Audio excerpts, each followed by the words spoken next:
Good evening. Welcome to the March 23rd meeting of the Glendale City Council. We are not in the City Council chambers. We are at the MSB building. May we have a roll call, please? Council members Draymond.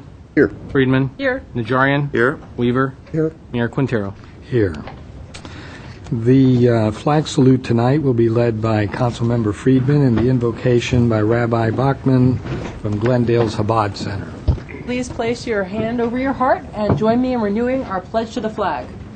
I pledge allegiance to the flag of the United States of America and to the republic for which it stands, one nation under God, indivisible, with liberty and justice for all. Please remain standing for the invocation.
One nation.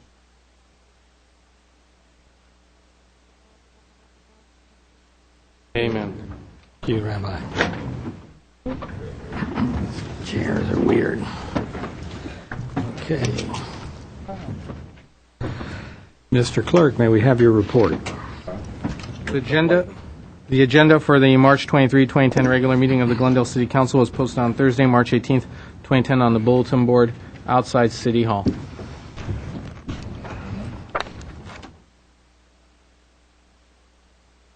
Next, please. Presentation and appointments at 3A is agenda preview for the meeting of March 30th, 2010. Mr. Starbird. Yes, I'll go to Yasmin Beers, Deputy City Manager, for the report, Mr. Mayor. Mr. Mayor, members of the City Council, for March 30th, 2010, we have a study session in the morning at 10 a.m. This will be a citywide budget study session for our fiscal year 2010-2011. In the afternoon meetings at 2:30 for the Glendale Housing Authority, we have one business agenda item, public hearing, Director of Community Redevelopment and Housing regarding Section 8 Public Housing Agency Annual Plan for fiscal year 2010-2011. For the Glendale Redevelopment Agency, we have a business agenda item, Director of Community Redevelopment and Housing regarding the Alex Theater Quarterly Report from Glendale Arts for fiscal year 2009-2010 for the second quarter period of October 1st through December 31st, 2009, and status report on capital improvement projects for the forecourt redesign and digital mixing sound console. For the City Council meeting at 6 p.m., we have a number of consent items. Director of Public Works, resurfacing of Montrose Avenue and La Crescenta Avenue. Director of Public Works, revision of refuse collection fees.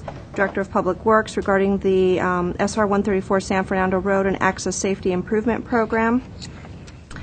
We have one more item under consent, Director of Community Services and Parks, geotechnical and soil testing services on 3 park projects. Under action items, we have a number of items. General Manager of Glendale Water and Power. This is regarding the Milford Wind Corridor Phase 2 project power sales agreement with SCAPA. General Manager of Glendale Water and Power. This is approval of the addition of 2 positions for GWP as it relates to the purchase of Shoal Canyon Landfill Gas Project. Director of Libraries and the Director of Community Services and Parks. This is the status of the formation of the Glendale Arts Council. And lastly, Director of Community Services and Parks. This is a report on the 1-year trial period of the professional boxing at the Glendale Civic Auditorium. Mr. Mayor, members of the Council, this concludes my report. Okay, thank you. Next, please. Next is City Council and or staff comments. Are there any City Council or staff comments? Mr. Najarian. Thank you. I missed everyone last week. And we missed I you. hope you missed me. I was in Washington, D.C., and I was with the part of several groups. One of them was the Los Angeles Chamber of Commerce. They have an Access D.C. trip intending on promoting business development. I was also part of the National League of Cities, who was on the Hill, and I was also attending on behalf of the MTA for the American Public Transit Association National Conference. It was really busy in D.C. Everyone was consumed with the health care bill that was going through. I mean, of all the times I've been to D.C., this was really the most crowded and, let's say, vibrant that I've ever seen it. The bad stuff didn't happen when I was there, though. When I got home, I saw some of the unfortunate incidents that occurred outside the congressional office buildings. I had a chance to speak to our local congressional delegation, Congressman Dreyer, Congressman Schiff, Senator Boxer. I met Senator McCain. A lot of when we were there, the mayor of Los Angeles came in and dropped his 30-10 plan, and I intend on reporting back to council on what that means and what the ramifications are, and perhaps discuss it and see if we want to support that. But it's essentially advancing all the transportation items, let me correct myself, all the transit projects that were voted for in the Measure R half-cent sales tax increase in November of '08, to advance all those projects in 10 years rather than 30 years. I understand that some of our neighbors at the Bob Hope Airport are concerned with the Metrolink line. Metrolink has proposed cutting some of its midday service, especially along the Antelope Valley line and the Ventura County line. We have a Metrolink meeting this month, and I will take their comments to heart. I also spoke to Don Fager and to Mayor Quintero, who's on the Airport Authority, or VP of the Airport Authority. The president was not so kind with her remarks in the newspaper as Mr. Quintero was. But essentially, to see if we can backfill, get the MTA to backfill and pay for some of those lines that would otherwise be cut coming from the Antelope Valley down to Union Station. There's not much that the MTA can do with regard to the Ventura County line, which is the other line that comes down adjacent to the Bob Hope Airport. But I will be trying to make a motion to fund those Antelope Valley lines, so hopefully the impact will not be as severe. And I will also take to the board the comments by the mayor and Executive Director Don Fager that it's a great opportunity to team with Metrolink to use the airport and use transit, let folks use transit who are going to be flying out of our great airport. The last comment is I was able to get an advance copy of some projects that MTA is advancing for the yet-to-be-announced ARA stimulus plan, ARA 2.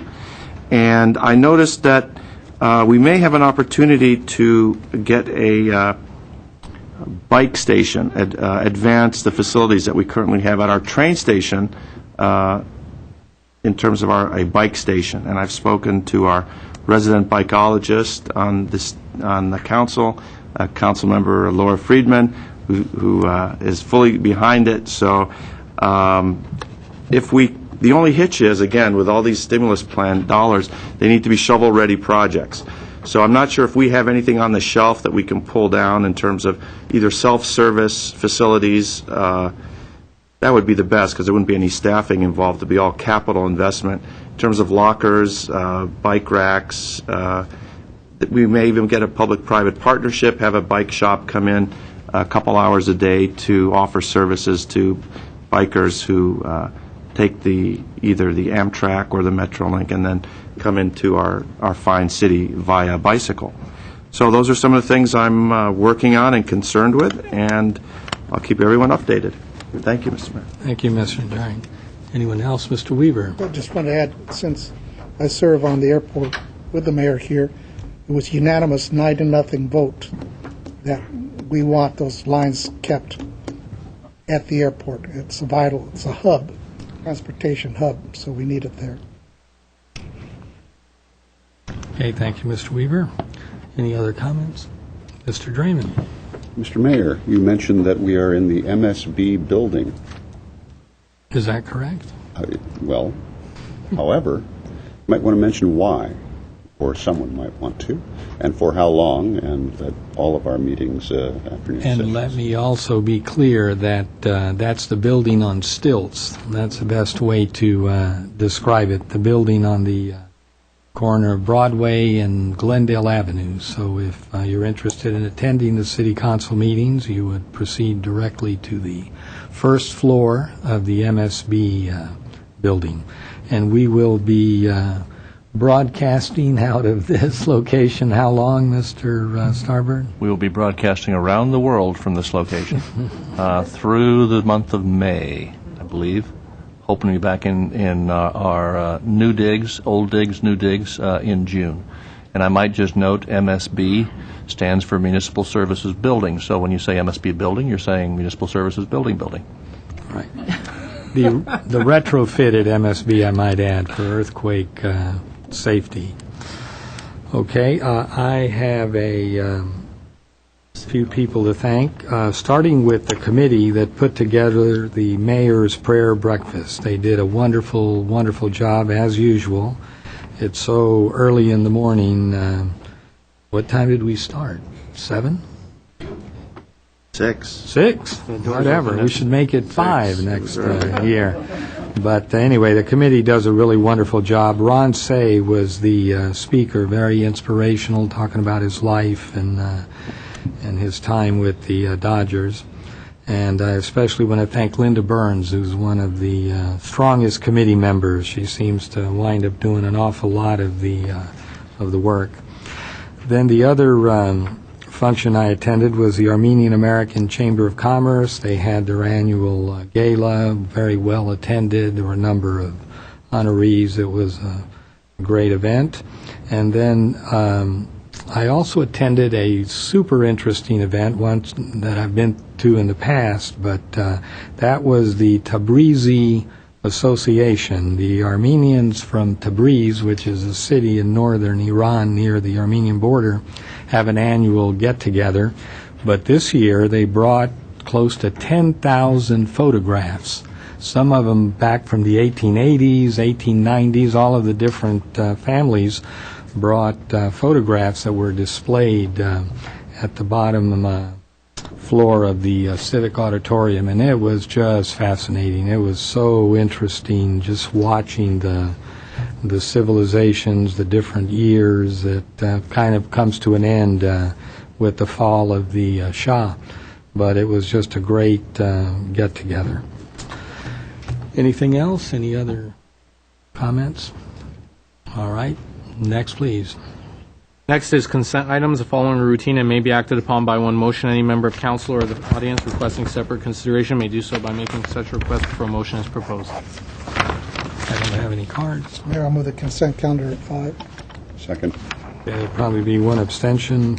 Possibly 2 on the minutes. So I'm March abstaining from the 2nd. minutes of March 2nd. Don't need a roll call on this.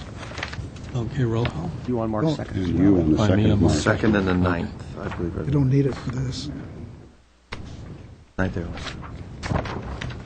All right. We Was need there a roll second call? to that? There was a second by Councilmember Draymond. Okay, roll call. Council members Draymond, Yes. Friedman, Yes. Najarian, Yes. Weaver, Aye. Mayor Quintero. Yes, with the abstentions. Okay, thank you. Next, please. Next would be oral communications. All right, I have 2 cards for the first half of oral communications. Leon Mayer, followed by David Myers. Evening, Mayor Quintero, members of the council and the staff. My name is Leon Mayer. I'm here on behalf of the library and as chairman of the Author, Artists, and Friends series for the Friends of the Glendale Public Library. And incidentally, you can join the Friends If you're a student, it costs $10. If you're an adult, it costs $20. And if you have a family and you all want to join the Friends, it costs $40. And there's these booklets, the newsletter, and if everybody buys these memberships and gets these newsletters every month, you don't have to listen to me announce all our events. But in any event, we're having on April 7th, 7 o'clock, we're having Tom Hayden talk about his book, The Long 60s, 1960 to Barack Obama. And I understand something's going to flash up on the screen as I'm talking, and I'll talk briefly about Mr. Hayden. Mr. Hayden is known to a lot of people in a lot of eras.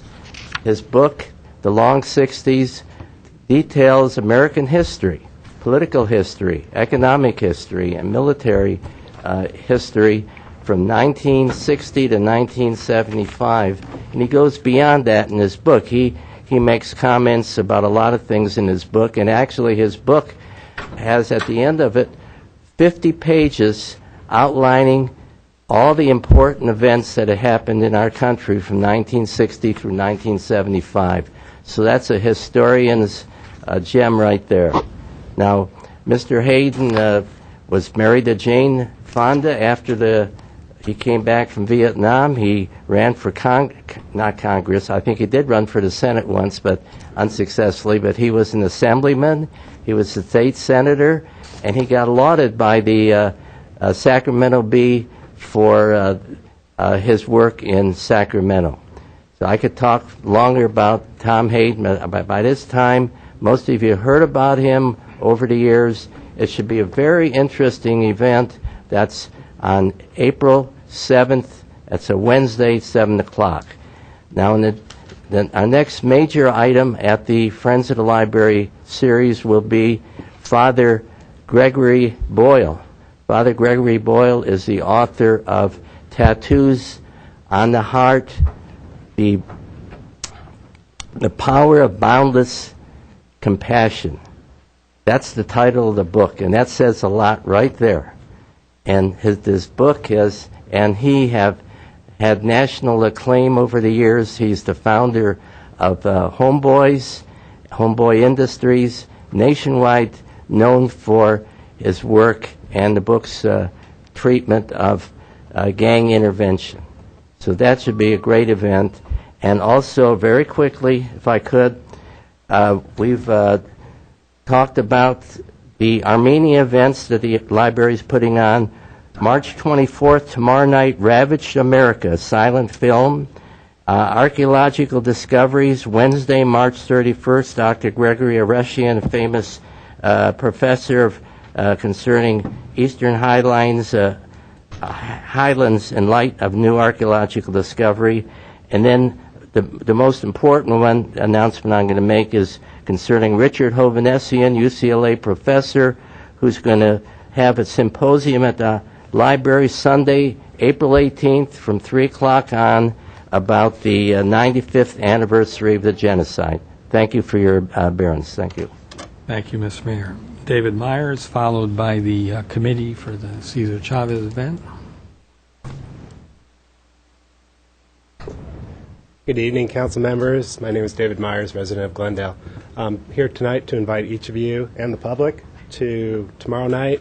The Crescenta Valley Community Association is partnering with the Crescenta Valley Town Council in a stellar meeting on the topic of the station fire and the debris flows and the ongoing cleanup efforts.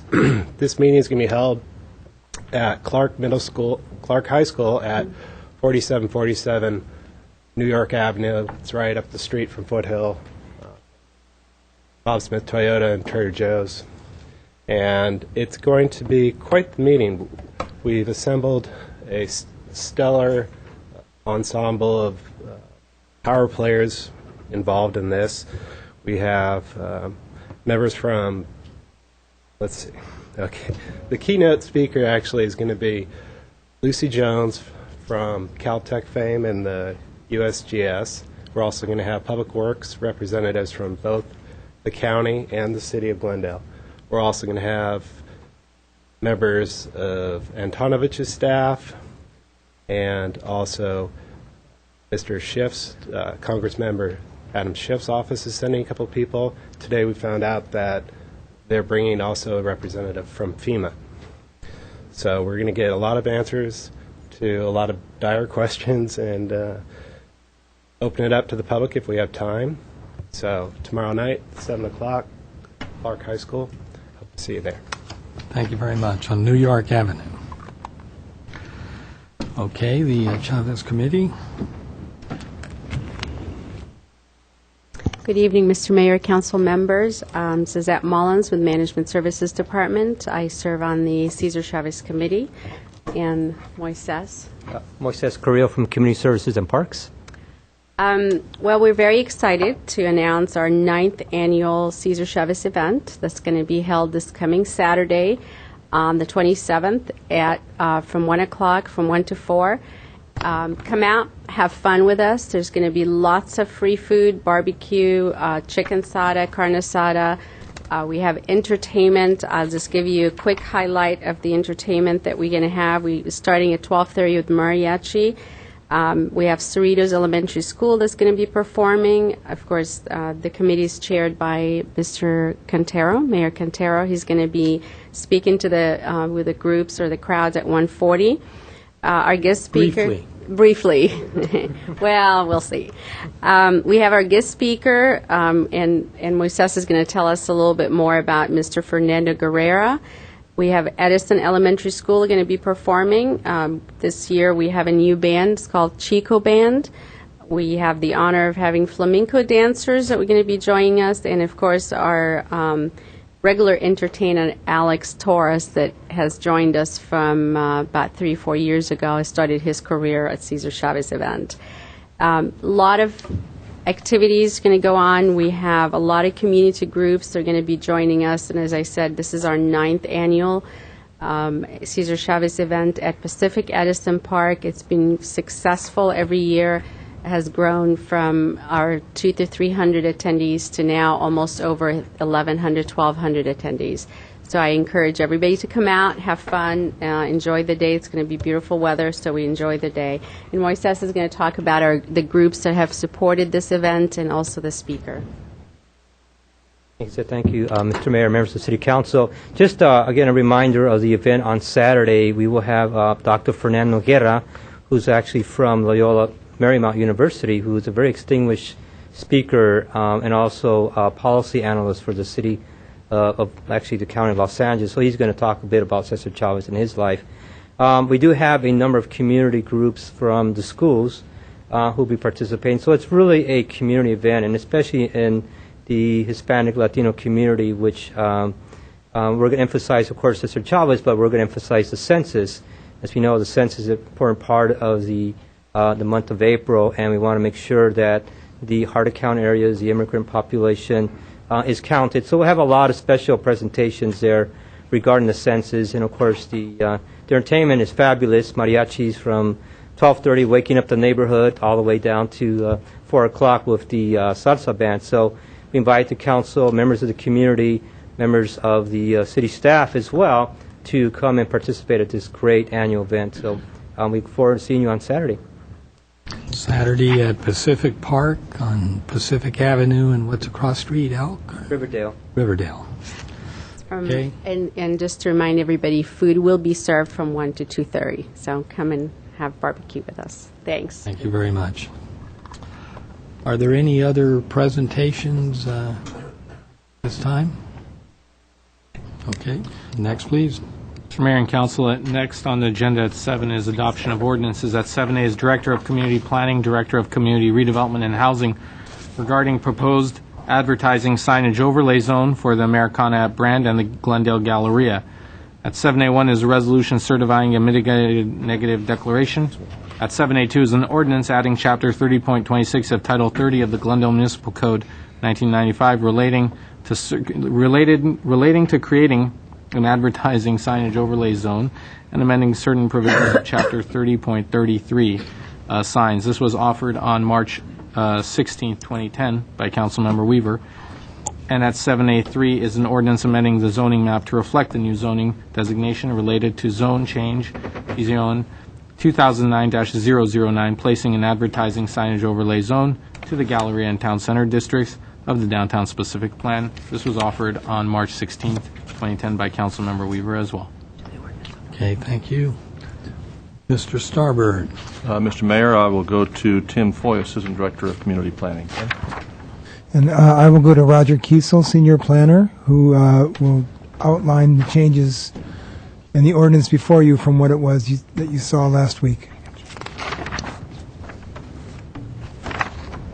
I'll try to get a short PowerPoint on the screen.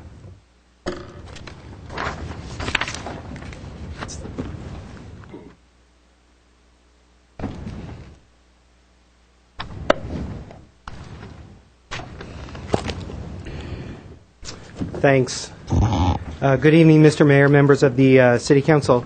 Last week, a resolution certifying the mitigated negative declaration and the introduction of two ordinances were before you regarding the advertising signage overlay zone, proposed by the Glendale Galleria and the Americana brand. Adoption of these ordinances is before you tonight. A mitigated negative declaration was prepared for the project.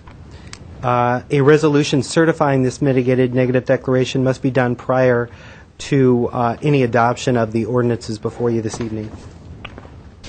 The first ordinance is adding Chapter 30.26 of Title 30 relating to the creation of an advertising signage overlay zone and amending also certain provisions of Chapter 30.33. The second ordinance is amending the zone map to reflect the new zoning designation, placing the advertising signage overlay zone to the Galleria and Town Center districts of the Downtown Specific Plan. Excuse me. Last week, and as a result of your discussion, staff made several changes to the ordinance, most of which were included in the packets that you received. I'll go over those changes briefly with you. Thanks. First, I'll go over the changes to the actual text ordinance creating the overlay zone. The first is clarification was made to 30.26.050.B.5 to include that the 110-foot height limit is taken from the roof or parapet wall.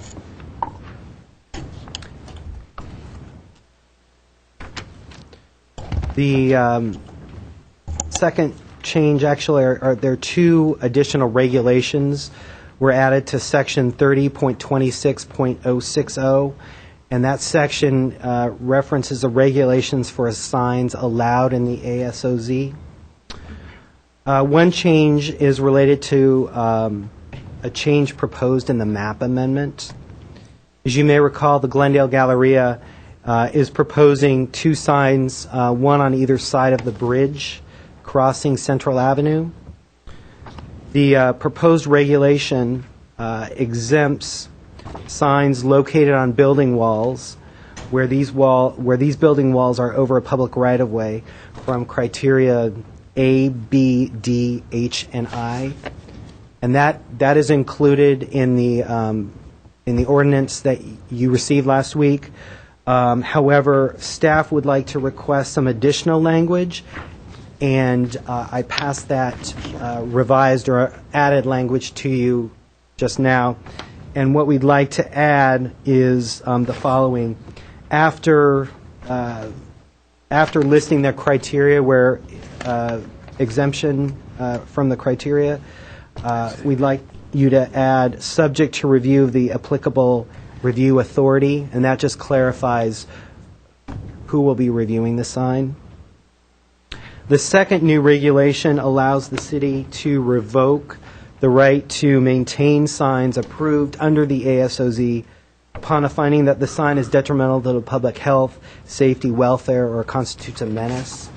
And this is largely a result, there were some concerns last week raised about safety, particularly on the bridge signs. And in the staff discussion, we felt that this new added regulation really should apply to all signs. If any of the signs are found to be safety hazards, for instance, putting in a process where we can revoke the location of that sign is appropriate. So the potential revocation would be heard at a public hearing by the planning hearing officer, and then that decision would be appealable to the Planning Commission and then finally to the City Council. In Section 30.26.070, a language has been changed to clarify that the Community Planning Director has the ability to refer sign changes not in substantial conformance to the ASOZ to the redevelopment agency or City Council for review or approval. And that's, say for instance, the signs are up and one of the applicants wants to change the framing around the signs, and the community planning director doesn't feel that that's in substantial conformance with the ASOZ, he or she can then refer that decision to the redevelopment agency or the City Council. So that language clarifies that. In Section 30.26.120, that's the violations and penalties section. The fine has been reduced from $2,000 to $1,000, and if you recall, that's pursuant to our city charter. And then finally, in Section 30.33.080, which is actually our sign regulations, language was added to clarify that any conflicting provisions between the new Chapter 30.26, which is the ASOZ, will supersede provisions of any other chapter in the code. So if there's a conflict, the provisions of 30.26 will supersede. Did you change? Now, changes to the zone map ordinance. Exhibit A was amended to reflect portions of Central Avenue and Orange Street, which were erroneously included in the map amendment that was provided to you last week. You switch again, and I'll actually the bridge area, which is you can see it over Central Avenue. Portions of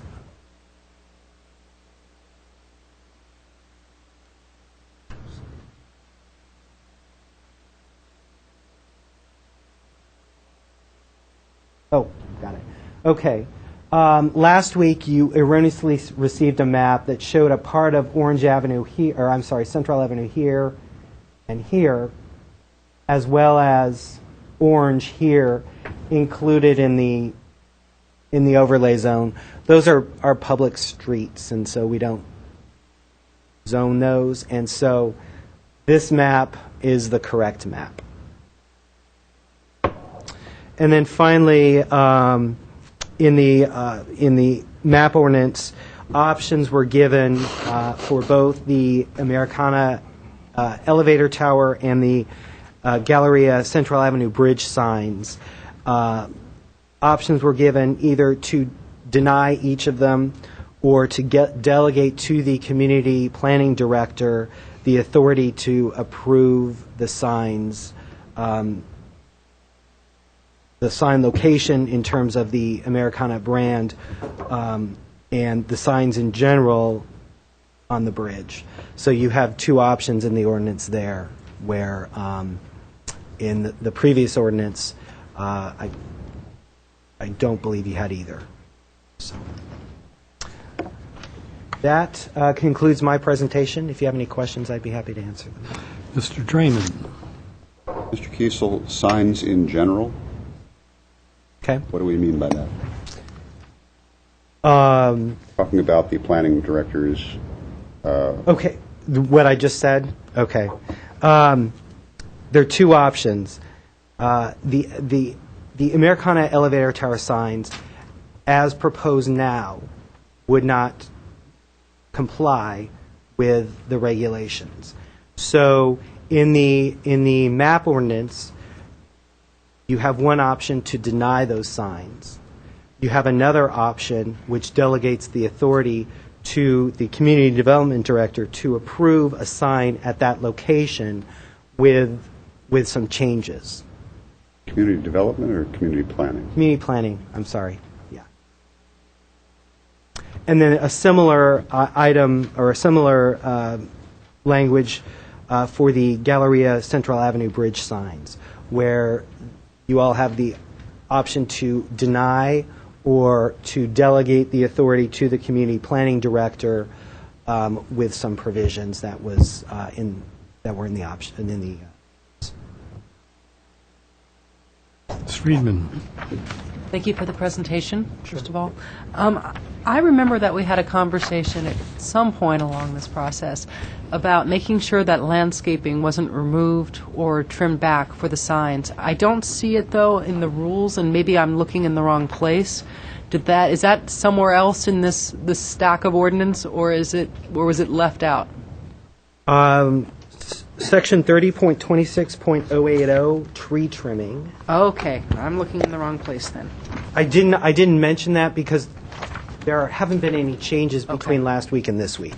Okay. What I tried to do was just highlight the change. So I was looking in the 060 and 070, so I think I was just looking in the wrong place. Yeah, okay, thank you. Sure. Other questions for the staff? Okay, thank you. Thanks. I have a number of cards, and so I will open the public hearing. It's not a public hearing. No? Public comment. Yeah, we had that last week, right? Heard everything. Okay, well, I still have a number of cards of people that want to speak. And I'll give everyone 3 minutes, starting with Ray Patel, followed by Ryan Hirsch. Thank you, Mayor Quintero and members of the City Council. I'm Ray Patel. I'm with the Golden Key Hotel. I was here on March 3rd speaking in front of the Planning Commission and in regards to this overlay. And I spoke to Council, the Redevelopment Council, last week. And I'd like to address our major concern is that the two complexes, the Galleria and the Americana, would be given this opportunity to put billboard-sized signs on their properties. And they'll be selling those or renting those sign spaces out for income. The Golden Key resides on Orange Street in Colorado, and we're kind of sandwiched between the Americana from the east and the west and there to the north. And we'd like the same opportunity for our hotel to be able to put up smaller signs to at least make the public aware and potential guests that we have to offer to our guests for a potential room night. When I spoke last week, some of the comments made after I sat down was that our hotel sign was sufficient enough to make the public aware it's a hotel. This ordinance is not about adding additional signage to amplify whether you're a mall or a hotel. It's about advertisement. If you have a Coca-Cola vending machine on your complex, you can advertise Coca-Cola and sell the ads there. We're not looking to do that. What we'd like to do is put smaller signs up, kind of like what the Americana has right now. And they're selling spaces since 2008 when they opened up to different vendors to advertise on their movie theater complexes. But the only problem is out of the 5 major requirements, we meet all of them except one. And we're in the downtown specific plan. We're in the Glendale redevelopment area. We have 110 feet of height. And we're part of a 20-acre contiguous square acreage.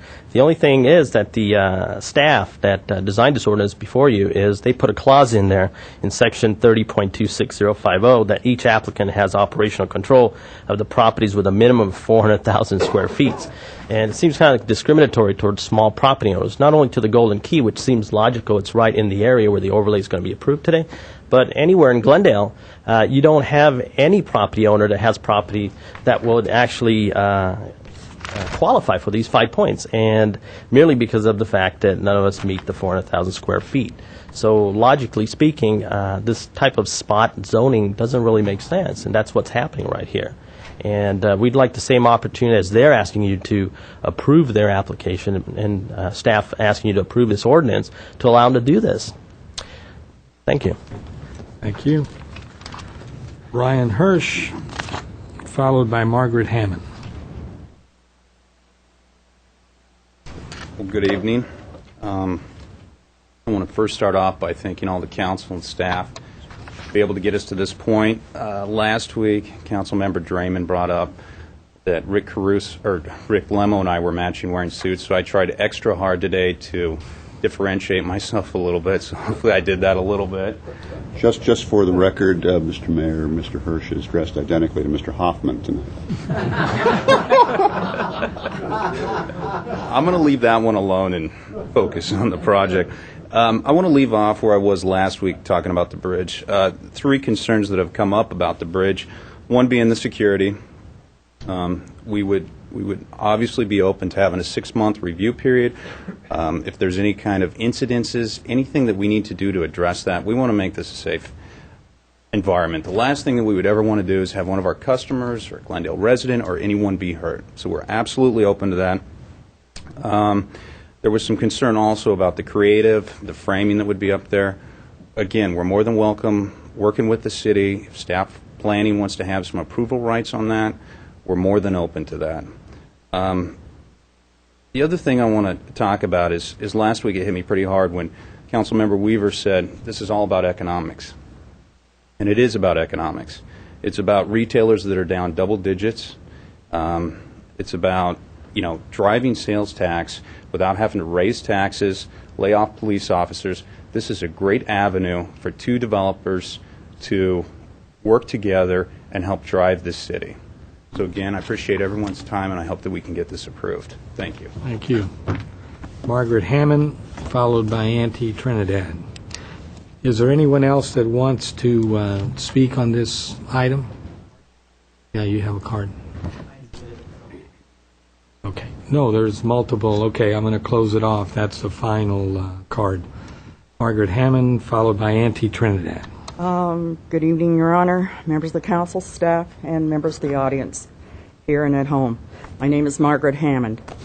I fought this battle a few years back, and we were sued by Mr. Caruso, myself, and 15 other members, and the city of Glendale was sued because we stood against Mr. Caruso, and this was one of the points that he stood in a court, in Superior Court downtown, and swore, or his attorney did, that no, there were not going to be billboards on his property.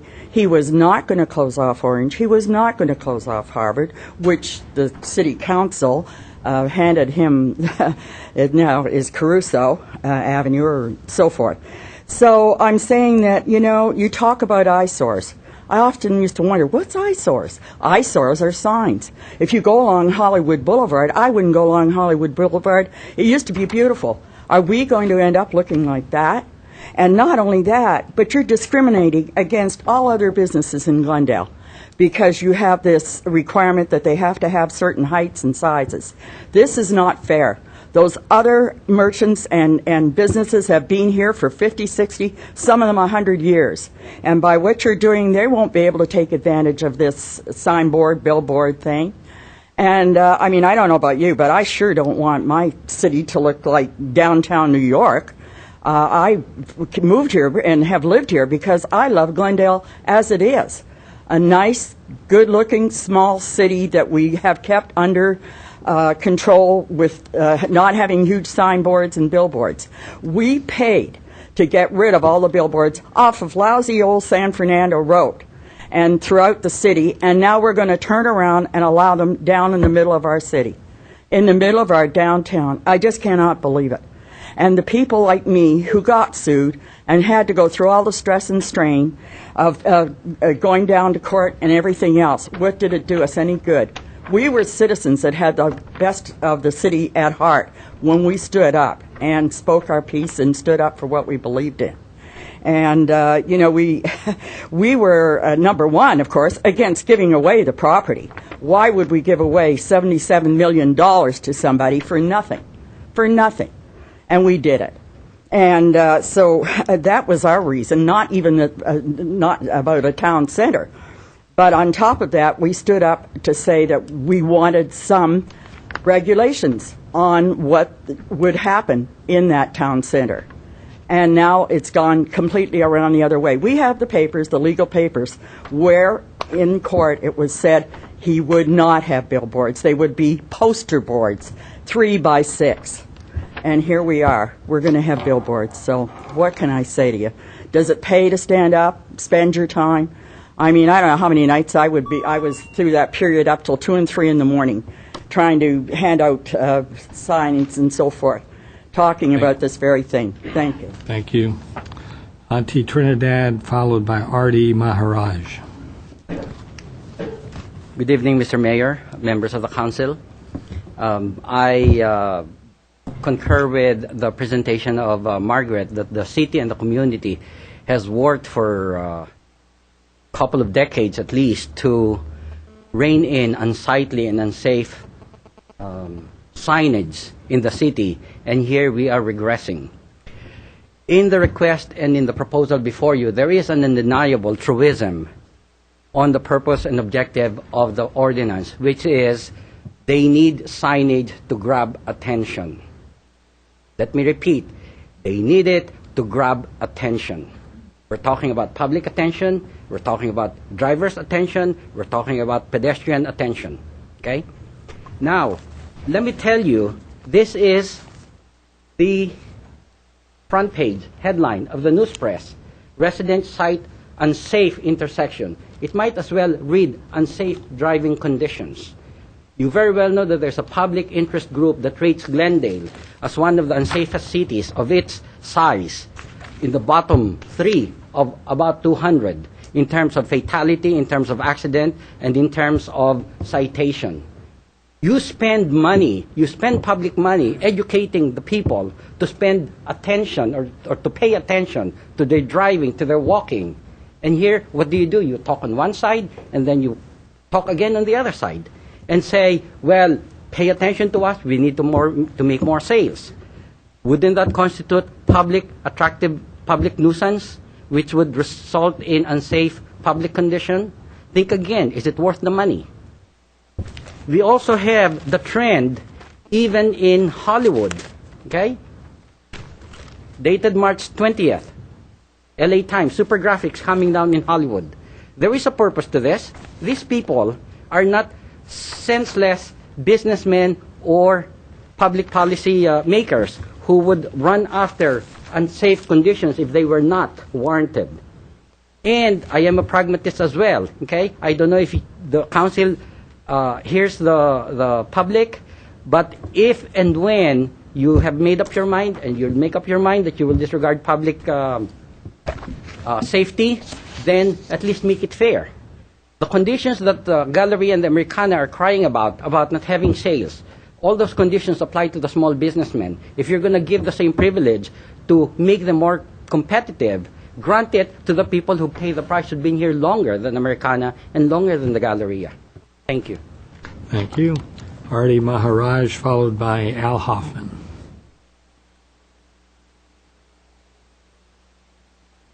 Good evening, council members. My name is Artie Maharaj. I'm here on behalf of the Central Storage at 403 South Central Avenue, at the corner of Central and Elk Avenue, 1 block from Central and Colorado. You can see us from off of southbound on Central Avenue from the crosswalk in between the Americana and the Glendale Galleria, and also from the Galleria's parking structure. During the November meeting, we were present but sat quietly and listened to the proceedings. It is unfortunate we did not speak at that time. I apologize for that.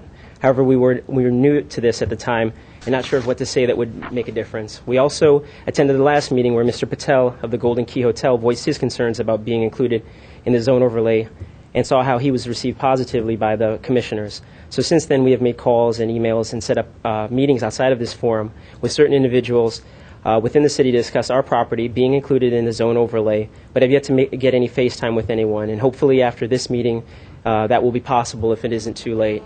We, a significant historical building, 1929 construction, year built, 40,000 square feet. The pictures I have showed you, there's 3 of them, 2 of the outside of the building from Central, and the third picture is from a historical photo circa 1940 of the central storage building with your back from Central Avenue looking southbound, where it is now Target would be on your right-hand side and the Americana would be on your left.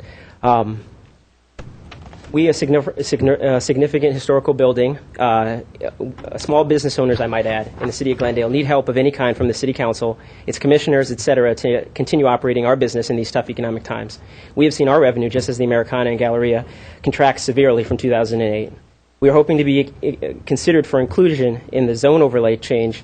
Our south of Colorado location speaks on behalf of many of the small business owners and should have, just adjacent of the Americana, that have been left out of what should have been a seamless synthesis of shopping and foot pedestrian traffic, an interplay of small town shops trying to stay viable amidst big business nationwide brandings to create an environment that would be beneficial overall in that shopping district area.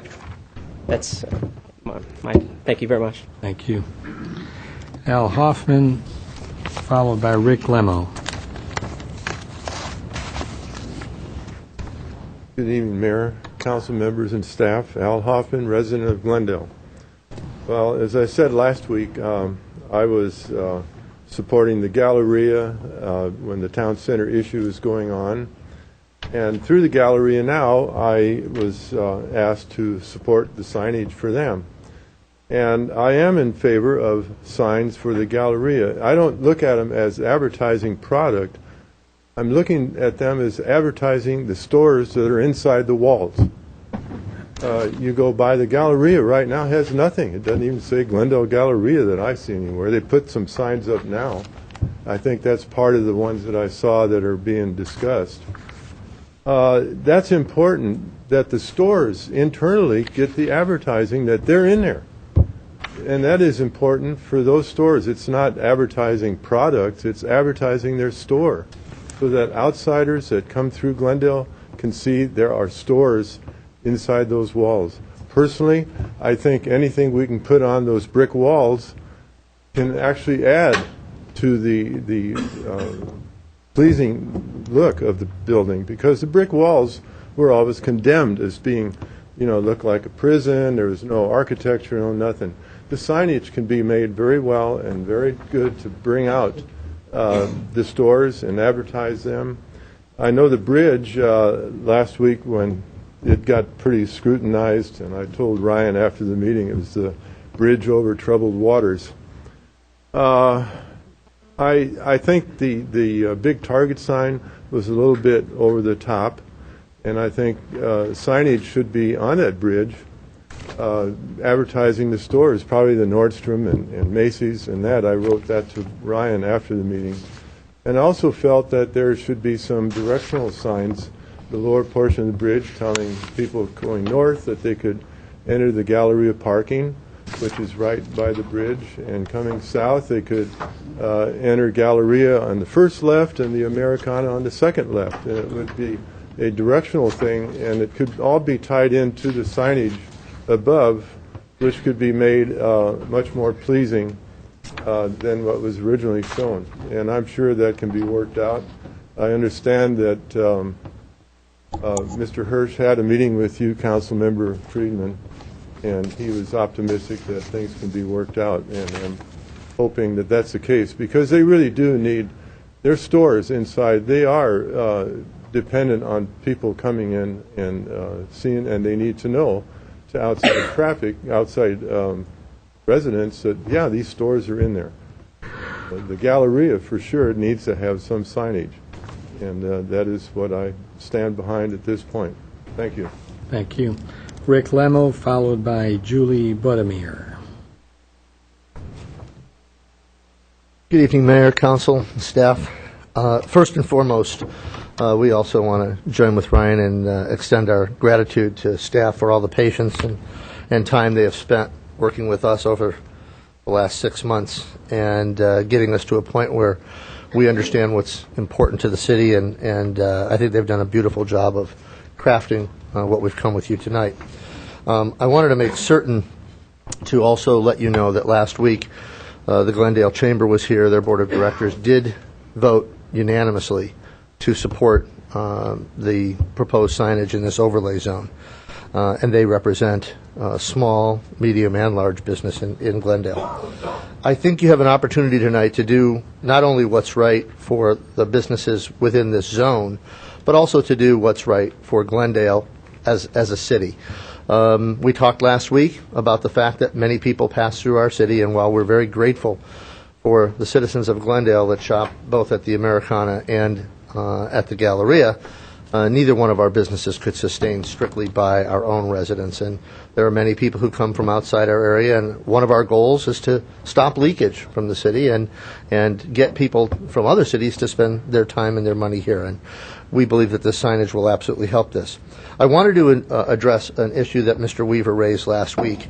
We started to get through this solution a little bit last week, but I want to make sure that we address it directly. Mr. Weaver was very concerned that there was a security issue on the elevator tower if some of those windows were covered up. I want to make sure that I stress again, there are balconies on every floor of that elevator. There are some windows and there are cameras, and one of the safest places in Southern California, and certainly Glendale, as the Burbank police learned, is the Americana at Brand. We take security very, very seriously, and in addition to that, we have, as I'm sure you know, a police substation that's located right there at the Americana. I also wanted to clarify what sounded a little bit like a misunderstanding. There is no signage proposed for the main elevator tower. There will be no signage on the main elevator tower. That is strictly and purely an architectural element and an homage to a time long past. And so I wanted to make sure that we understood that. In regards to the overlay zone, there are plenty of parameters to safeguard the city. That's why the parameters were set up by staff for that overlay zone.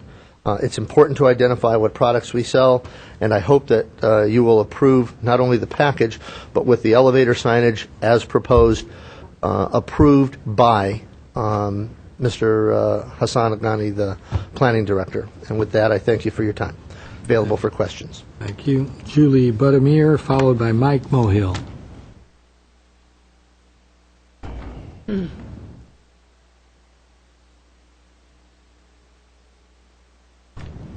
Good evening, Mr. Mayor, Council, and staff. My name is Julianne Buttermere, and I'm a resident of Glendale.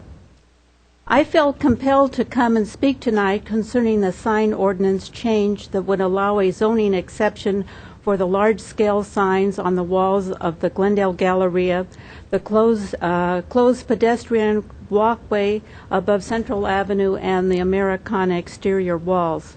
The dimensions of the single sign stated in the proposal is as large as 900 to 1,100 square feet. I have a personal interest and an investment of my time in this current sign ordinance because I was a member of the study session that put it together in the mid-90s. As I remember, we spent at least 9 months. The first study was traveling through our city looking at examples what was good in Glendale and what we didn't want for our city. We took a trip to the Glendale Galleria, looking at accessory signs and designing a plan. It was with great deliberation that we made our decisions. We tried to be far-sighted, to balance what would be fair to commerce, traffic safety, aesthetics, and rid our city of visual blight. In the 1990s, I was proactive in the city programs. I was on the board of Northwest Glendale Homeowners Association and the president of that organization for several years. The accomplishments I'm most proud of is the stop sign on Sonora Avenue and Kenneth Road in Kenneth Village. It was a safety issue. There had been a fatality at that corner, and I lobbied the council, and they agreed a sign was needed at that intersection. In the late 1990s, Glendale was considering a large freeway sign on the 134 freeway at Pacific and San Fernando Road. This would be a digital scrolling sign directed to people on Brand Boulevard of the car dealerships and with advertisement. At that time, it was thought to be the wave of the future, that Glendale was missing an opportunity if it didn't have this sign. Fortunately, the council did not agree, and they voted against this type of advertising. The Glendale News Press had a great editorial, quote, "Billboard approval could be slippery." And I quote from it, "Never mind the zoning expectations, once approved are exponentially harder to reverse, but if the city officials do move forward with this proposal, let us hope the heaviest legal chains are thrown onto the potential Pandora's box to keep it contained."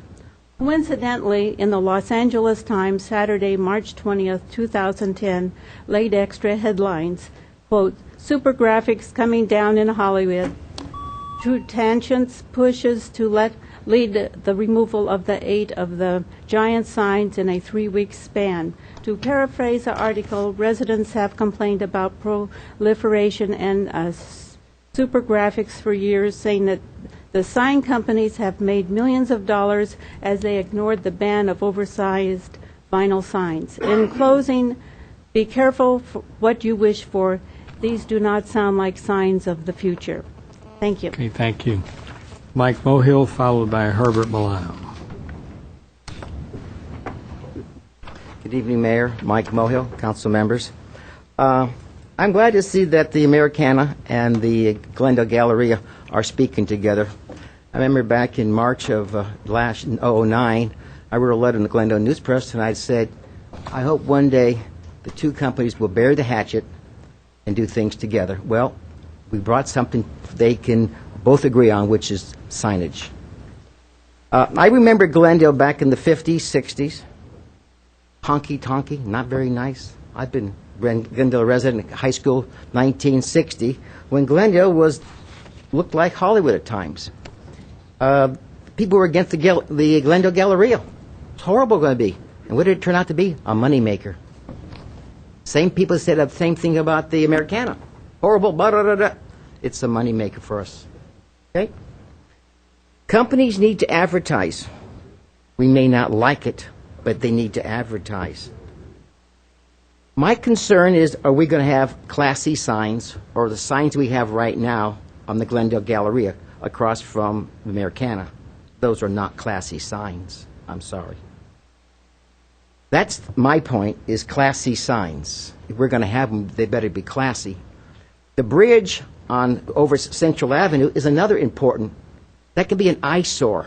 I looked at that bridge the other day with Mrs., and I said, look at that bridge up there. She says, yeah, it looks kind of ugly. I said, yeah, that's right.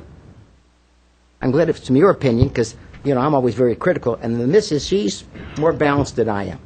So take it for what it's worth, Mr. Galleria. As far as the Americana is concerned, one of my favorite places to shop and visit, the man from the Americana mentioned that he's going to protect the elevator shaft. There won't be any signs there. Is that correct? I hope not, because that's a beautiful piece of art, and I hate to have that destroyed by advertising. We have to do this all in good taste. Now, you know, taste, you know, that's very subjective. Look at the Americana. People criticized it. We spent too much money on it. We gave the house away. But if we give less away to another developer, would we have something as beautiful as we have right now? That people from all over the world actually come to the Americana and spend their money here? The restaurants are all doing very well. And advertising is necessary. But it has to be in good taste. Thank you. Herbert Milano.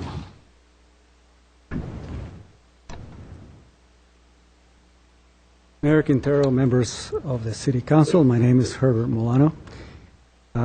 It's nice to address you this close by.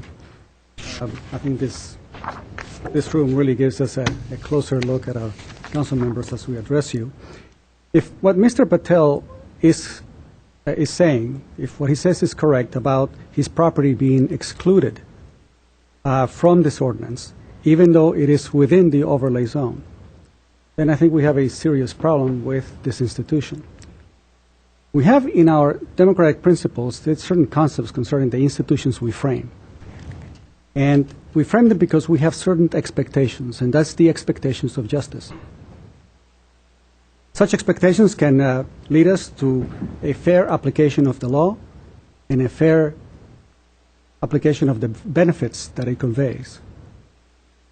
When laws and ordinances become arbitrary, as we have seen from this instance, we no longer uphold the definitions of justice. The more we perceive elected officials as arbitrary in the formulations of laws, the greater the distrust that the public has in this institution. Thank you very much. Okay, that's final speaker card. Comments or questions? Mr. Weaver. My name was brought up twice, so I guess I should speak. I'd like to first thank people for not lobbying me during the last week. I expected to be lobbied. I appreciate I didn't. Rick Caruso called me and wished me the best. I appreciate it.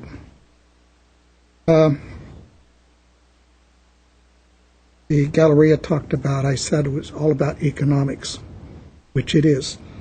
Now, if I'm understand right, the retailers are hurting. So all the money collected from all the signs, 1, 2, 3 million, none of it is going to general growth. It's going to be split up amongst the 200 retailers to help them out.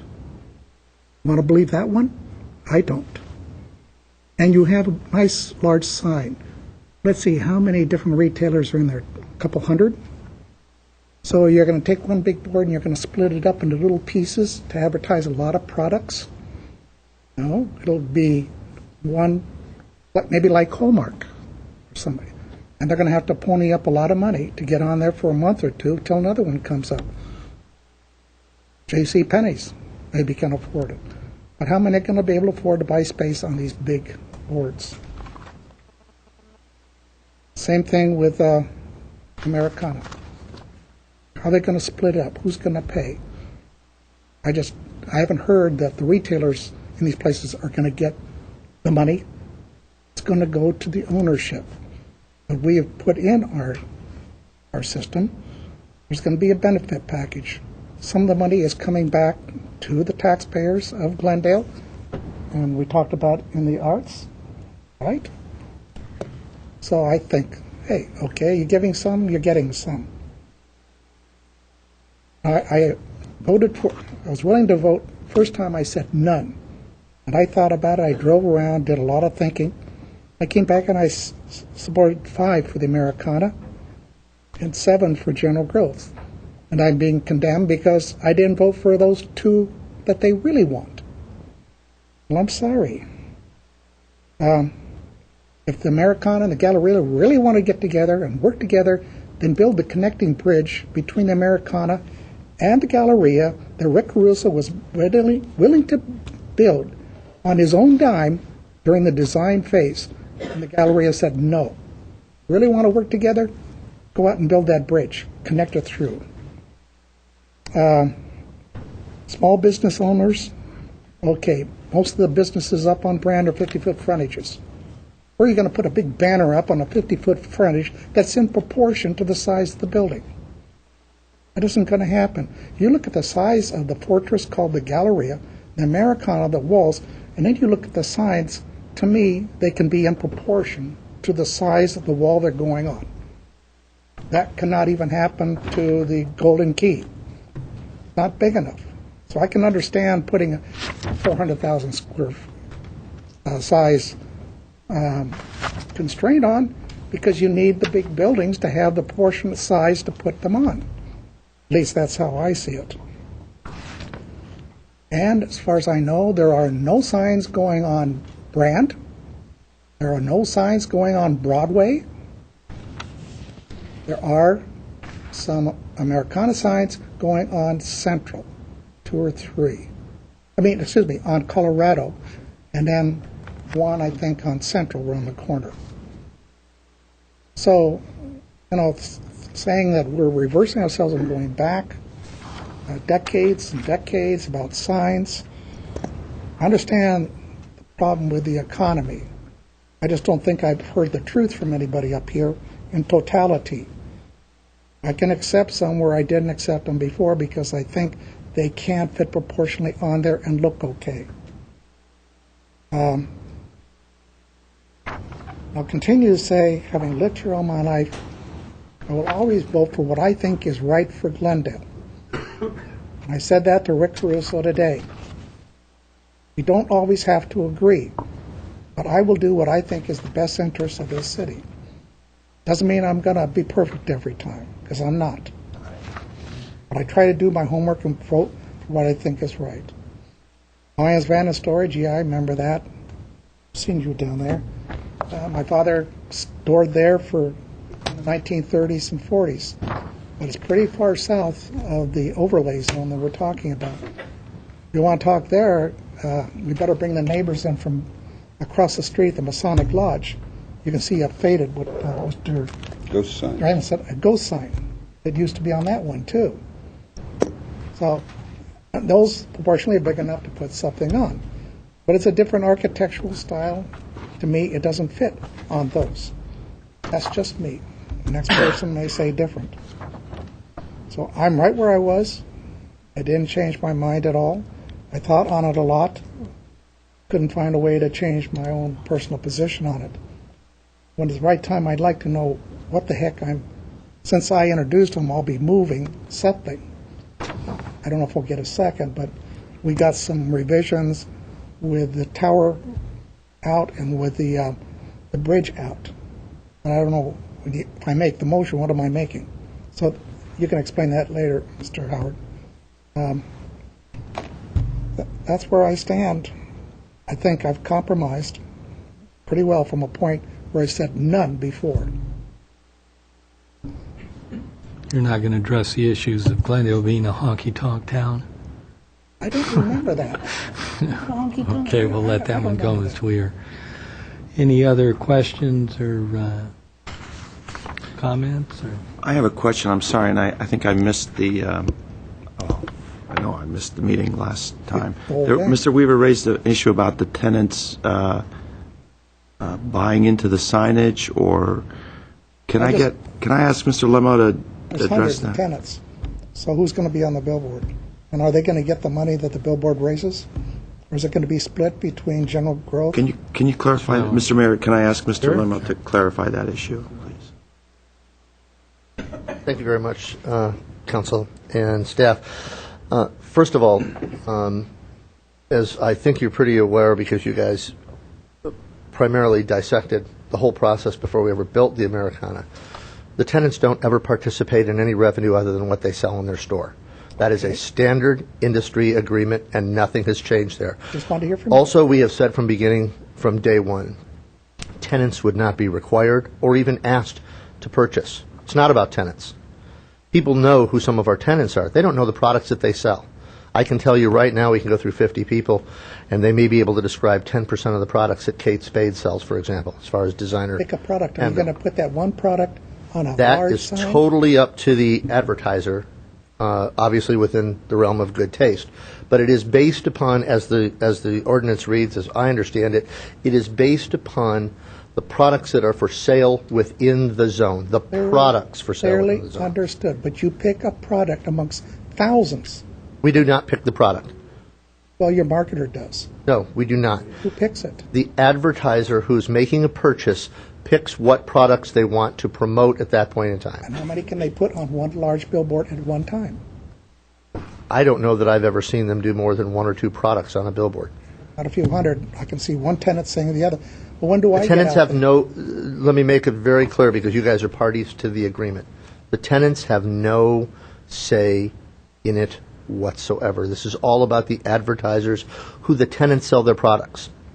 Tenants don't even get to choose how much they sell the products for quite often. So the it's done by advertiser- manufacturer. The other point I want to make sure that I stress, again, based upon last week's discussion, the only entity that gets a piece of those advertising signs is, technically the redevelopment agency as part of our revenue share agreement, a long-standing revenue share agreement that we have with the city. So that's how it gets split up. Agreed. In regards to the elevator sign, again, the main elevator is the architectural element that never gets touched. I want to make sure I understand that. That one's there, and there is a way to put a sign there that does not obstruct the tower. Are you talking about the main elevator sign? No, Right, it's not proposed. the other one. There's a way That's to right. put a sign up and there, that's what Mr. but Hagani not on has the said. tower. Well, our proposal is for the tower I know. with Mr. Hagani's approval. Did I clarify the tenant? Yes, with That's the what I first, wanted to make sure. right, you went a little bit further, but we have a Talk too tendency to much. do that Thank up here you. as well, so Thank you very much. for clearing that issue for me. In terms of the, just a quick, since we're on the general topic, will we decide tonight, or have we decided in terms of revenue sharing with the Galleria and the Americana and the redevelopment agency? Tomorrow, there's two different ones. Americana already has an agreement, but Galleria doesn't. Right, but we're talking about the signs. We're now introducing a new... Mr. Mayor, members of council, Mike Garcia, legal. The ordinance at 783 has a provision requiring that before any signs go up, that the owners of each property within the ASOZ execute an agreement with either the city or the redevelopment agency providing for public benefits, which will include revenue sharing. The provision also provides that such agreement may include existing agreements between the owners and either the city or the agency. So the revenue sharing agreement that was referenced previously would constitute one of those agreements that would provide the revenue sharing. So it would be up to the city and the owners of the Galleria to sign a separate agreement related to revenue sharing. Thank you, Mr. Garcia. Mr. Najarian. Well, let me go ahead Ms. and... Friedman.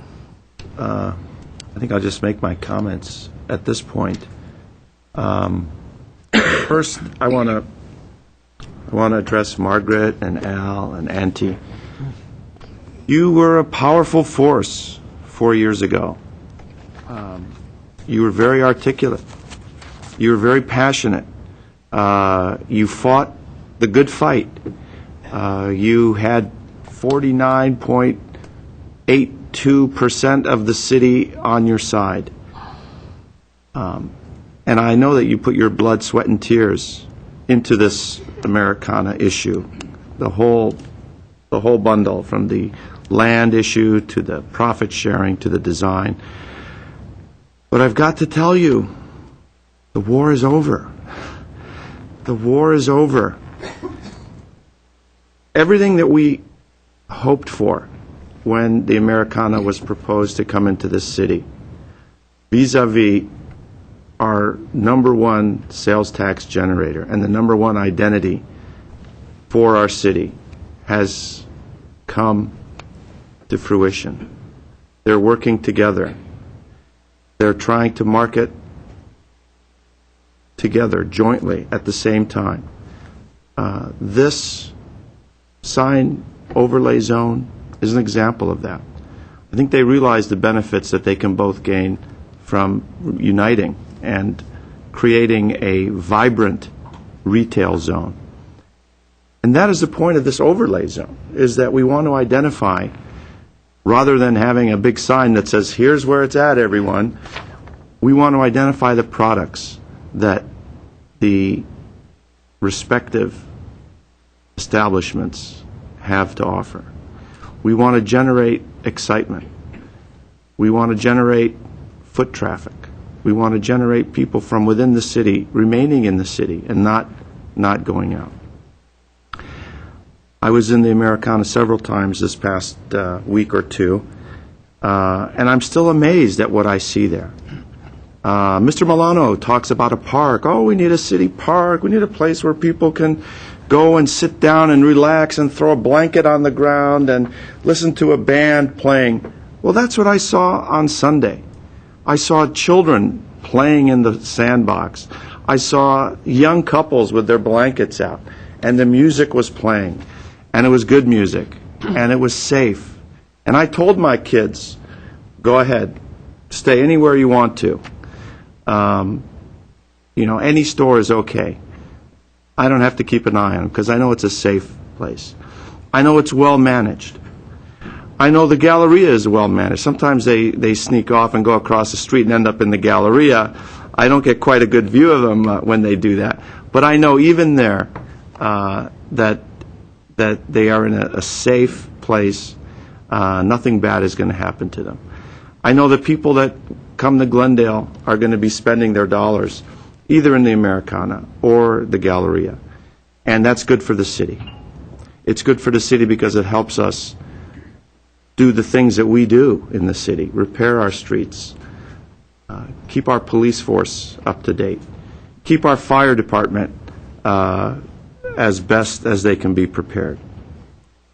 I looked at the quality again of the Americana, and nothing is second rate in there.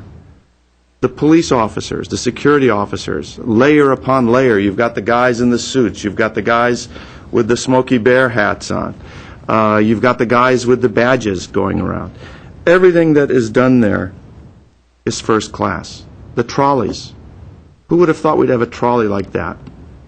And not just inside the Americana. Now they're offering, at their own expense, to run it up and down Brand, all the way up to Glen Oaks and back down again. Sure, they're hoping it's going to bring shoppers into their establishment. But it's good for the city. And when it comes down to this, I think we have to have some trust and some faith in Mr. Caruso.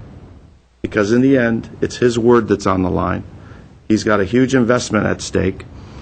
And I really believe that he's not going to do anything that's going to be obscene, offensive, or in any way is going to lower the quality of Glendale. I truly believe that. I don't have a problem with the sign on the elevator. Goodness sakes, it's a good 100 feet, 120 feet in off of Brand. The bridge sign,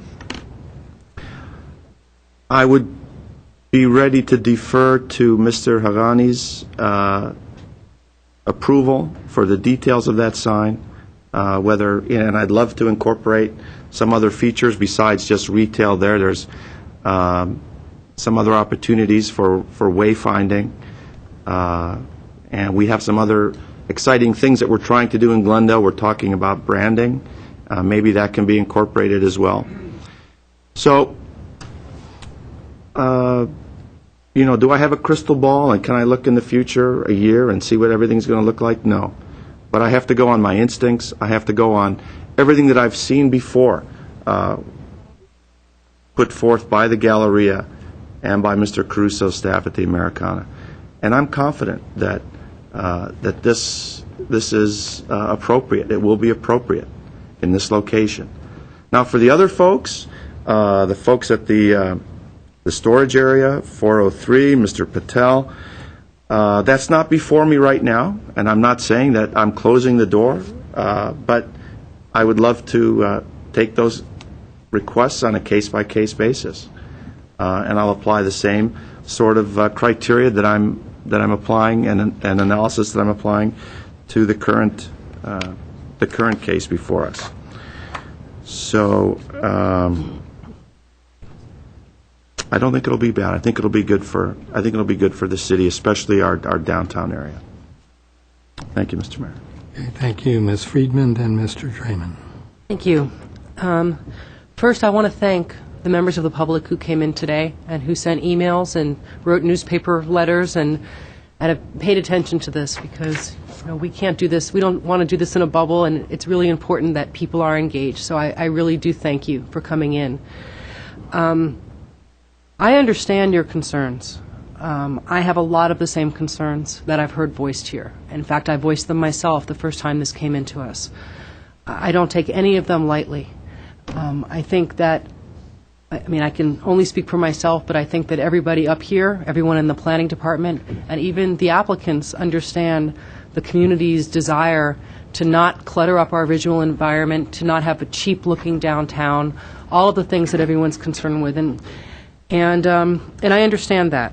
And that's why this has been very difficult for me. It's been a difficult process and a difficult decision to make, quite honestly. It's not one of these ones that was just super easy. But it's a little, one of the things that I've been thinking about just as I've been sitting here listening, and I took notes on what everyone said, and I am going to go down some of them in no particular order except in the way that they were delivered to us.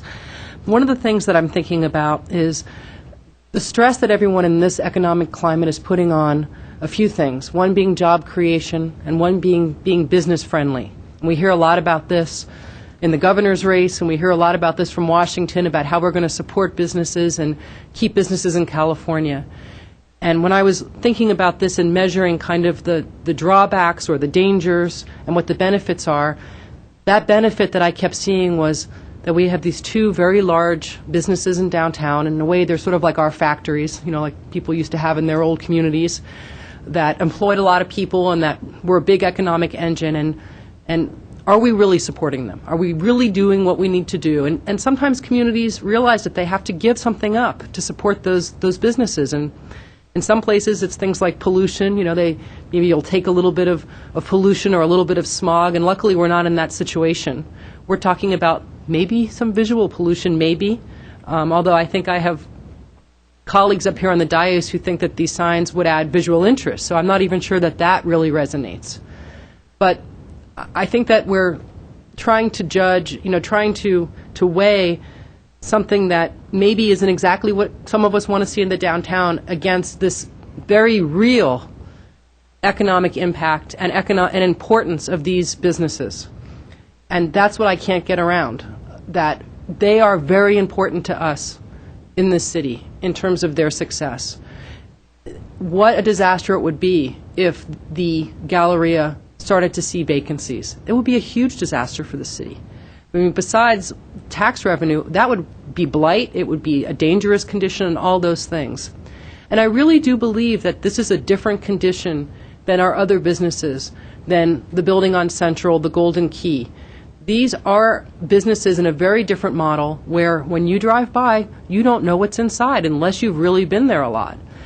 Like I said, I didn't know there was an Apple store at the Galleria until I had lived here maybe 5 or 6 years. So we can't assume that everybody really knows what those products are. And it's different when you're looking at the Golden Key. I basically know what they're selling. I know they're selling rooms.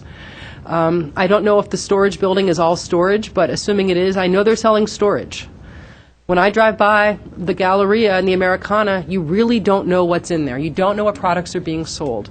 So to me, that makes us a very different animal than just a regular sign on a building. It's also not a billboard because a billboard is disconnected with that product. A billboard is floating above a building. It probably has no relation to what's inside that building. These, to me, are really large ancillary signs. They're large. But the reason they're large is because they're on really large buildings. And I think Mr. Weaver had made the point that on the Golden Key, if you put a sign this size, it would really look out of context. And it's true. And that's the reason why there is a size requirement. It's not to be discriminatory. It's because it doesn't work. You can't put a sign of this size on a building that's smaller and have it look right. So I'm going to just go down a few of the other things that I heard. Ms. Hammond and the lawsuit. You know, I wasn't on this council when the Americana came in. I was, however, a member of the Glendale Historic Society, and I was very opposed to the historic buildings that were on the Americana site being torn down. So I appreciated what you did. And I like Mr. Najarian, I know that you put your heart into this. But I can't go back and say because someone lied, and I don't know if they did, that's going to change the way that I'm going to vote now. I have to look at the application that's in front of me and look at it on those merits. A few people have brought up the LA Times article about the super graphics. Let's be clear, these are not super graphics. Super graphics, that term refers to a specific type of sign that covers an entire building. There's one on the corner of Highland and Sunset, I believe. Everybody's shouting out different street names. Franklin. Well, if you go into Hollywood, you'll see these signs. They cover literally entire buildings. That's a super graphic. That article is not referring to wall signs. They're not talking about taking the wall signs down at the Grove. They're talking about signs that are skins that fit over all the windows and all the details and that are maybe 8 or 9 stories tall. That's what they're talking about. So let's be clear. It's apples and oranges. We're not proposing that. We have added a lot of protections to this. It can be revoked. It can't be animated. It can't be lit in certain ways. It can't be distracting. All of those protections have been added in. And I voiced a lot of concerns when this first came in front of us, and Mr. Lemo had called me and said, so, what can I do to convince you? And I said, well, you really can't do much, but I'm going to be watching our planning commission very closely, because since I've been on this council, I've been very clear that I believe that we have boards and commissions that are made up of people who really go into these subjects in depth, who are put there because they have expertise. And I was very interested to see what they were going to do, and I said I was going to take a lot of my cue from them. Planning Commission spent a lot of time going over these proposals. They made a lot of recommendations. They were incorporated into the final ordinance as it was written, and it gave me a lot of comfort knowing that they had really gone through this with a fine-tooth comb. They had made recommendations. They have been made modifications, and it made me feel better about this. One thing that I'm still concerned about is the bridge. And I told Mr. Hirsch this. I'm concerned about the bridge for a variety of reasons, but primarily because I think that it's one thing to be driving past these buildings and see these signs. But if you're looking down the sight line of Central Avenue and you see a floating advertising sign that's of a product, to me that's a problem. But I think that there is a way that our planning director can work with the Galleria to have a sign that does incorporate, as Mr. Najarian said, possibly our city branding as we do that, definitely some wayfinding, because if, like me, if some of you spend time there, you've probably had someone pull up to you, honk at you, you roll the window down, and they say, excuse me, but where's the Galleria, or where's the Americana? So that kind of wayfinding, I think, would be appropriate. And maybe there's a way of doing some subtle advertising on the sides of that would make sense. I'm willing to vote for it today, but with a very strict stipulation that Mr. Hagani has to approve that particular sign, incorporating those concerns and those conditions.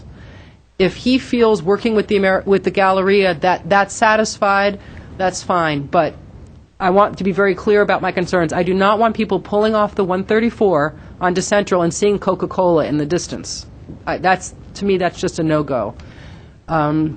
So I don't have the same concerns over the elevator. I feel that that's in the interior of their project area, and that's, I think that's okay. Again, I thank the public for coming out. I do understand your concerns. If I thought this was going to be a blight on the downtown, if I really thought that this was going to be something that would open a Pandora's box to billboards that was going to be unseemly or tacky, believe me, I would not vote for this. But I think it can be done tastefully. I think it can help these businesses, and I think that's very important right now.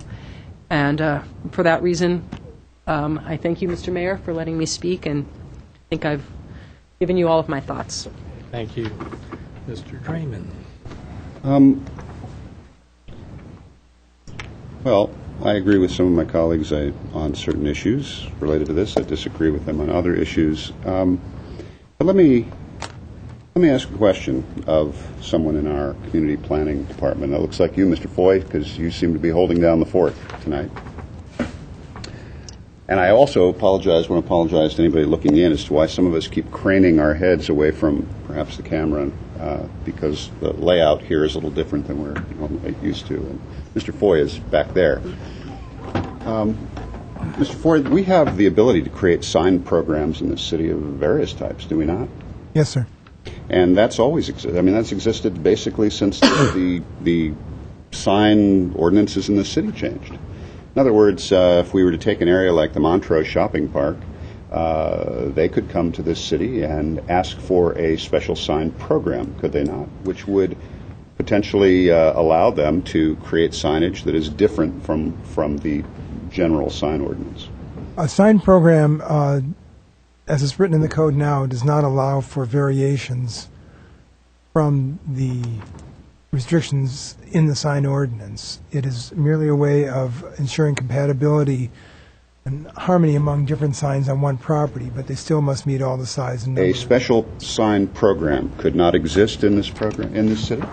No, we don't have provisions other than a sign variance for approving things which could not normally be approved under a sign ordinance. Okay, I want to just state to my colleagues on this dais and to management of this city, this is 180 degrees in opposition from what was stated to both the Montrose Verduga City Chamber of Commerce as well as the Montrose Shopping Park Association with regard to their ability to create unique signage vintage signage within a pre-designated boundary.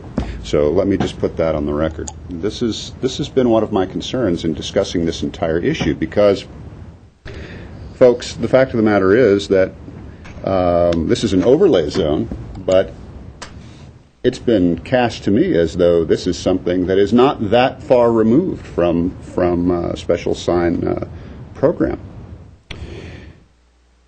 I would like somebody to get back to me on that at some point. Can I just respond now, because I recall the conversation with a number of Montrose merchants about special signage. And in the same way we are here, I think it was noted that it would be appropriate to come back and meet with the merchants and develop a sign overlay program specific for Montrose to meet Montrose needs, which could also include historic signs. In the same way, we have a special auto overlay zone where we do have specific sign programs dealer by dealer. Those generally conform with our overall sign requirements. But as I recall the conversation with Montrose, it was about creating, as we are doing here, an overlay that could address their specific needs. Just so I'm clear, it has nothing to do with Montrose specifically. Right. I was just making the comment that that's how this pitch in one aspect was made to me. And I remember it very differently, by the way. So I would appreciate someone getting back to me on the details of that. The other thing that I'm just not clear on with regard to the logic that I'm hearing from those who do not want this, I almost hear from them that, I mean, I would think they'd be happy that if they view this kind of signage as detrimental, if they view this kind of signage as the kind of thing that are billboards, and they don't want billboards in the city, there's almost an irritation that it can't be extrapolated out to every building in town. There's almost an irritation with that I hear up here. You know, my goodness, we're leaving out Mr. Patel. My goodness, we're leaving out the gentleman with the building from Lyons. My goodness, we're leaving out potentially the American Legion building. I mean, we're playing on the idea that's discriminatory. I would think you'd be happy that if this goes forward, that it is something that could not just proliferate like that all over the city. So I'm not getting that logic at all. And I have to tell you, I appreciate a good debate on it, and I appreciate people's points of view on it. What I don't appreciate is this notion that we jump on it, these issues, if we don't like it. We immediately say it's a public safety issue. I don't see the public safety issue. You're telling me, and I disagree even with my colleagues on this, if you're driving down Central and there's signage on the pedestrian bridge over Central, that if it's a wayfaring sign that we actually have to look at and read, that is somehow safe. But if it's an ad impression that we glance at, that is somehow not safe. Or if it's a combination of both, then somehow it's safe. But if it's one or the other, it's not safe. I don't buy that. There are other issues speaking there. I'll tell you what else I don't buy. I don't buy the issue of the sightline corridor. Because I've listened to that. So I got in my car, and I circled around, and I came off the freeway at Central, and I drove down Central.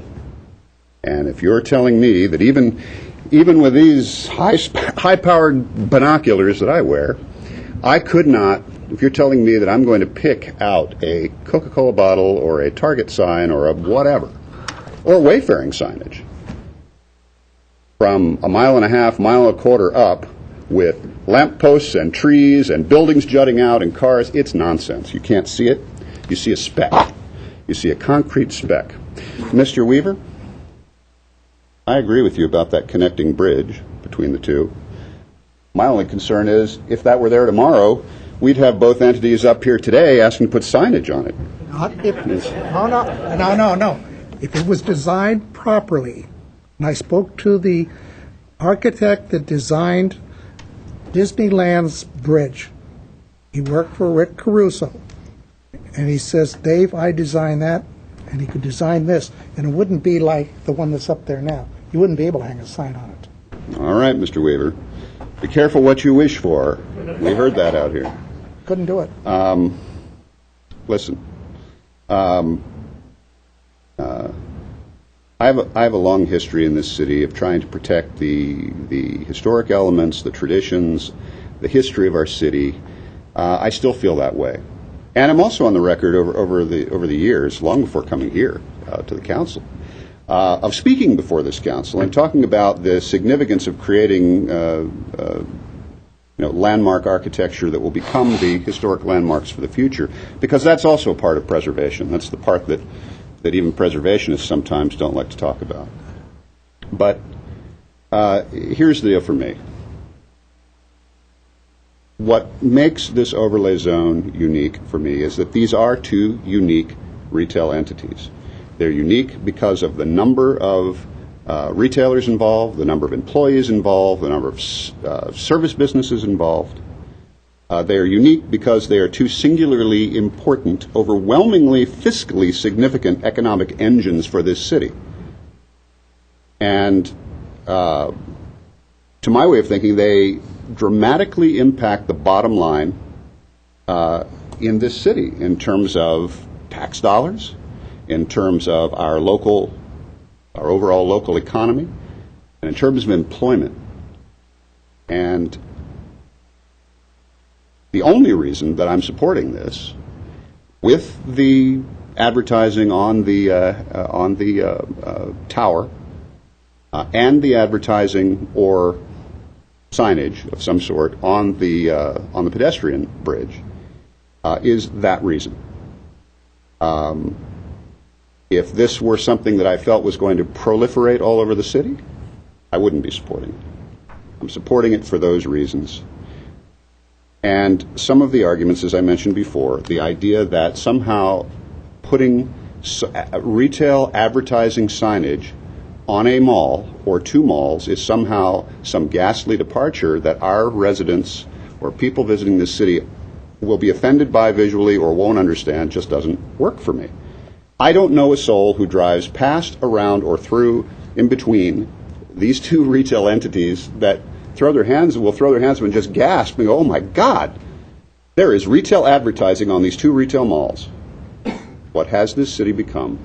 I just don't buy that. I'm sorry. I realize that some of my friends that are in the audience, with whom I have fought some fights with, from that side of the dais in the past, disagree with me. And to Margaret and to Auntie Trinidad and others who were talked about the issues of Americana and town center and those issues. Like Ms. Friedman, I was not on this dais at the time. My issues, I simply can't sit here and try to re-adjudicate something that went on in a court or didn't go on in a court at that time.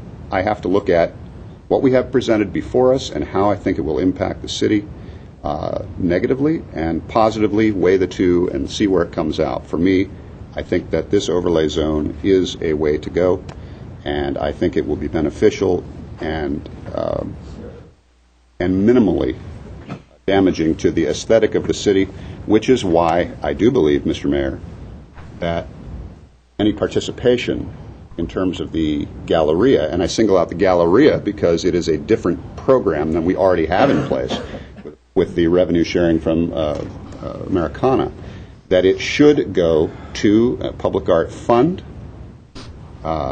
so that we can rebalance the scales of aesthetics in the city.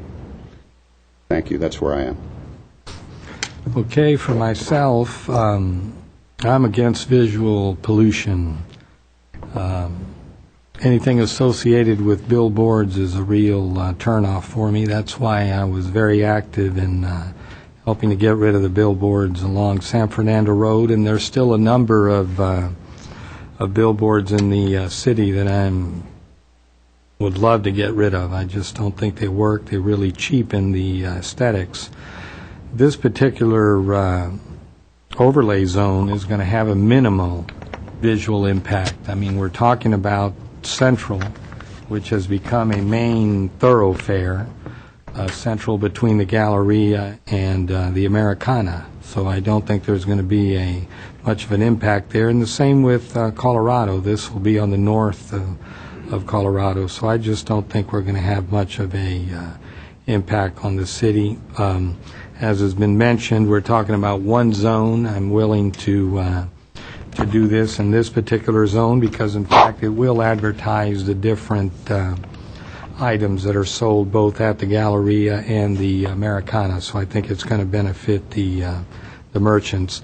And I absolutely want the city to participate in the revenues, and both at the Americana and the Galleria.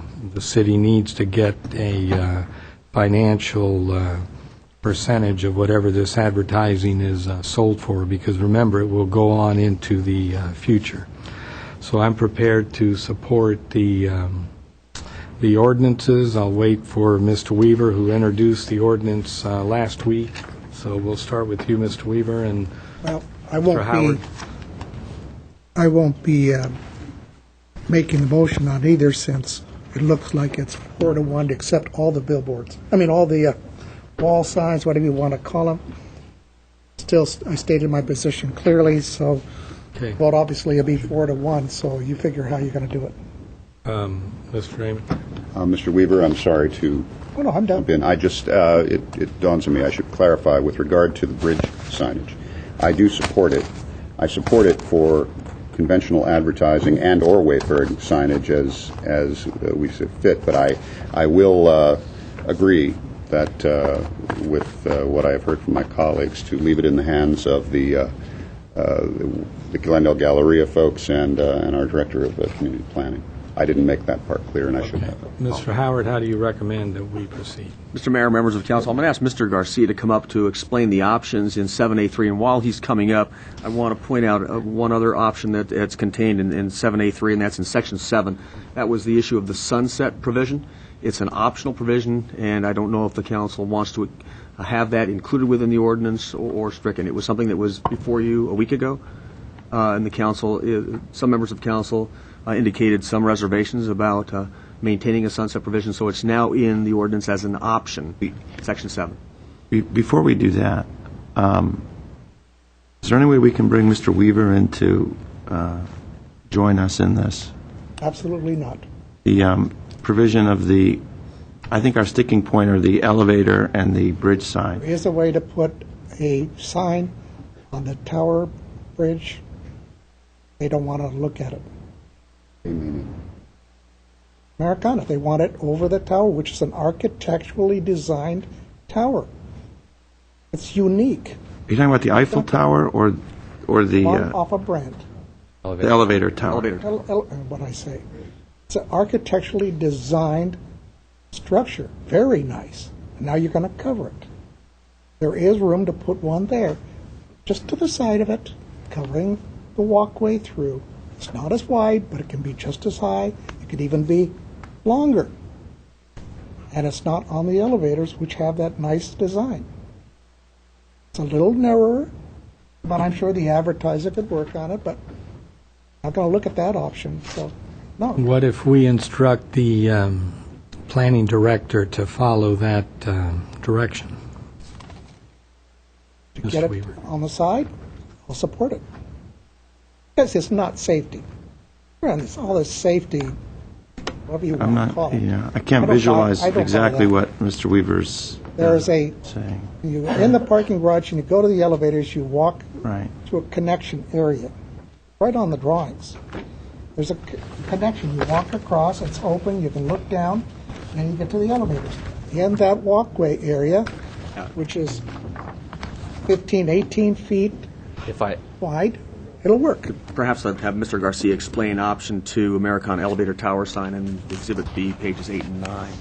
I got it colored off. Thank you, Mr. Mayor, members of council, and I think if the council wants to entertain the comment that Mr. Weaver put out, you may also want to talk to the Americana representative, only because I think it's different than what they were intending.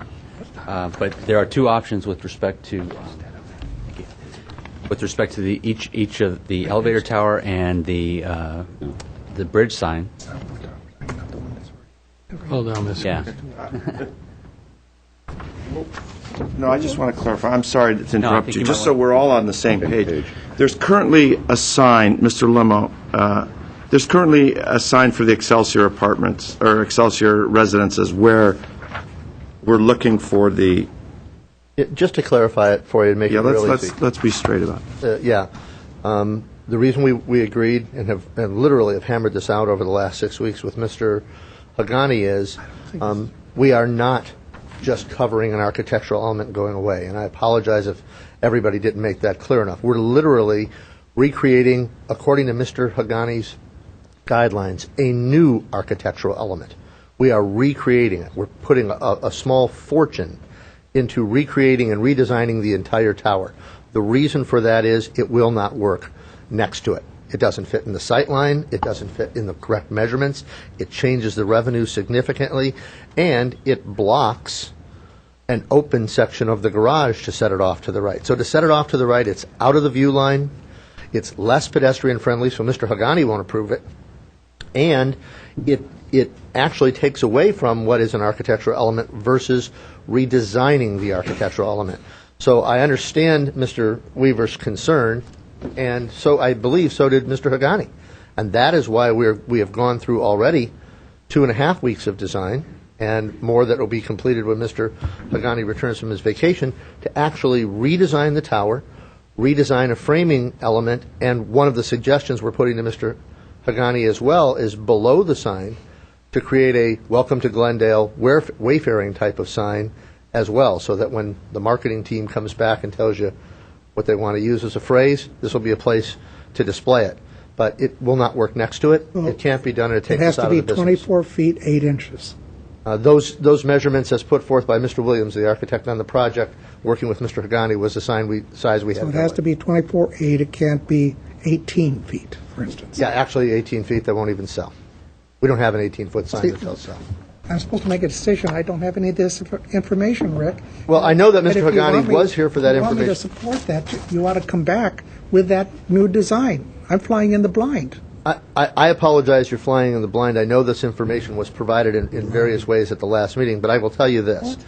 We're in a position right now where we've already lost, both of us have lost first quarter. It's gone. First quarter can't be repeated. And we're likely to lose, because of the redesign we're doing, a significant portion of second quarter. So there may be advertising that we just miss. My request would be this. I'd love to have you on board. I think we've really gone above and beyond trying to make that work. But what we need to do is to be able to move forward, kind of fish or cut bait. I agree with what was said here today. If there's anything else I can answer for you, I'd be glad to. I'm sorry, Rick, I cannot visualize it. I understand. Okay, we I can't think we keep have- going back and forth. I think we have some direction, but I'd love for Mr. Weaver to sit down with the architect and just Hammer get a it out. better understanding. Is that David? Okay. Mr. Garcia, you were interrupted. Thank you, Mr. Mayor. I'm sorry I started that whole thing. I actually think that's... I'll just be quiet. Right up I actually think Start that from the issue be- had to be addressed before Start it got from the to beginning, options. actually, Mr. Garcia. So again, on the elevator tower, the option is, one is just to deny it outright. The second option, which looks like the council is headed in that direction, is to give the community planning director the authority to approve a sign at that location, provided that is included as an architectural element of that building and contributes to the pedestrian environment of Brand Boulevard and the area in general. In addition, Mr. Agani will have the authority to bring that particular sign back to the council if he feels that he can't get an agreement with Americana as far as providing the right pedestrian environment for Brand Boulevard. With respect to the bridge sign, similar authority is granted on option 2 to delegate that authority to to the community planning director to approve a sign that complies with the requirements that are in 7A3. I do want to add that I think what I heard from Councilmember Friedman and Najarian was to add language that the sign, the bridge, shall, in the community planning director's reasonable discretion, incorporates some wayfinding or other directional signage in addition to advertising copy. I think, and that's one standard that's not in the language. Direction. Okay, well, just one. There's microphones. I'm sorry. We'll put that in there, and we actually have some concerns about requiring that as a condition, but to the extent it's allowable, we'll work with Mr. Gani to make sure that's incorporated as well. Mr. Draymond. I just want to hear that again, Mr. Garcia. I want to make sure that what we're putting in there is that the consensus is not necessarily for for wayfaring or branding signage. It is a combination of that and the potential for advertising. For branding? No. Yes. Commercial advertising. Absolutely. Again, it would be that the bridge shall, in addition to advertising copy, incorporate some wayfinding or other directional signage or branding at the community planning director's reasonable discretion. Okay, and what am I missing when I'm hearing it coming back to me? I'm sorry. It is not. We haven't the foggiest. I think the intent is to allow them to have advertising, but also to require as part of the overall... Wayfaring or branding, okay. Okay. Thank you. And the reason is it's a special location. I think we really want something that's appropriate there. And do we want to incorporate Mr. Draymond's suggestion that the revenue from the Galleria be used for a fund for the arts in the downtown? That'd be a separate... Coming back separate. The That'll thought come is you back can to give us. us direction here, and Okay. then we'll bring that back. Okay. And just again to reiterate Mr. Howard's comment about the sunset clause, it's in there as an option, but we heard comments from the council last week about that, and so we'd ask that as part of the motion that if you want to remove that you expressly make that part of the motion. Okay, what's your feeling on the sunset clause? Start with Mr. Draymond. I don't support it. I don't support it because I think it's impractical. Ms. Friedman? I agree. The sun never sets on the great city of Glendale. All right, you've got your answer, Mr. Garcia. Okay, so let's have a motion. The ordinance has been introduced, but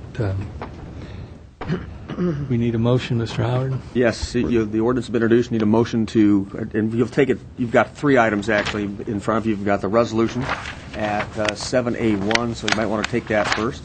Clear that away. That's to certify a mitigated negative declaration.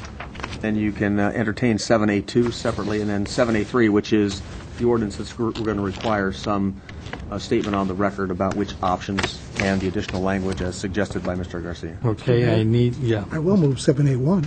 All right. Second. Second. Roll call. Who was the second? Thank you. Council members Draymond? Yes. Friedman? Yes. Najarian? Yes. Weaver? Aye. Mayor Quintero? Yes. For 7A2, do I have a motion? There is no amended to 7A. There's one amended. You're right. There's one There's amendment. one It's amendment? the one that was handed out earlier, and that was the amendment to Section 30.26060M, as in Mary, adding the language "subject to the review of the applicable review authority." All right, do I have a motion? I will move. Are we introducing or? No, that's a motion. That's a motion to That is adopt. actually a motion. I will move that. And I will second it. Roll call. Council members Draymond? Yes. Friedman? Yes. Najarian? Yes. Weaver? No. Mayor Quintero? Yes. And now 7A3. That would be an introduction or a motion? Now, 7A3 would be a motion to adopt the ordinance, and from what I'm hearing, it would be adopting the ordinance with the option 2, the Americana elevator tower sign, and option 2 related to the Galleria Central Avenue bridge sign, with the additional language proposed by Mr. Garcia, and elimination of the sunset. All right, a motion, please. That's approving. Just so I'm clear, that's approving the elevator and Correct. approving the bridge sign with the language that Mr. Garcia. Yeah, when you say approving the elevator, it's delegating to the Director of Community Planning to work with and ultimately come up with an appropriate sign for the, I'll call it the elevator tower, consistent with the criteria set forth in the ordinance. Likewise with the Galleria, the bridge sign, also delegating Okay, to so the they're Director both- of Community Planning. so they both will- along with the criteria in the ordinance, as well as the additional criteria involving the commercial advertising, wayfinding, or combination. I will make that motion. And eliminating the sunset clause. Eliminating the sunset. I'll second. Roll call. Council members Draymond? Yes. Friedman? Yes. Najarian? Yes. Weaver? No. Mayor Quintero? Yes. Next, please. Both ordinances passed. Okay, next. At 8 under action items is Chief of Police regarding presentation on California prison reform, early release of felons, La Crescenta heroin abuse, and crime trends. Hey, We should bring the felons here to the Glendale City Council every Tuesday. Should invite night. them. That He's would doing be it with no notes. You're doing it with no notes? It's okay, he's got We'll have a Oh, presentation you're going to for you. work out that. As my trustee assistant sets up that presentation, let me just give some introductory remarks. Again, I'm Ron DePompa, Police Chief for City of Glendale, and appreciate very much you giving me this time to bring to you some information. I know the hour is late, and so we'll try to do this as expeditiously as we can. A couple of things that this is not. It's not intended to be a budget plea, number one. And number two, it's certainly not intended to be any kind of a scare tactic in any way. But what we intend to do, hopefully, is give you information about some emerging public safety threats and concerns that we're going to be dealing with. And we certainly want the community well aware of these issues, and we'll be inviting them to partner with them as they so ably do on the issues that we have to deal with. While we have actually about 6 or 7 pretty significant threats that lie ahead, the two we want to talk to you tonight about, number one is the California prison reform, and that entails the early release of state prisoners, felons, and talk to you a little bit about the impact we foresee to Glendale as a result of that.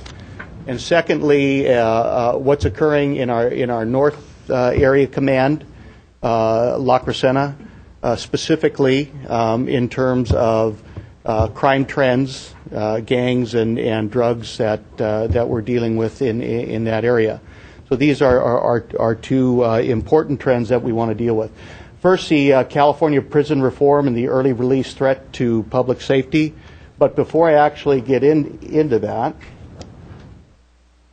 okay, some good news that we can look at, and what you see listed there are two charts that reflect our UCR crime ranking for the first 6 months of 2009. And I say it's good because when we compare ourselves with cities of a population over 100,000, we're safely in the top 10 for both the national ranking and also within the state of California.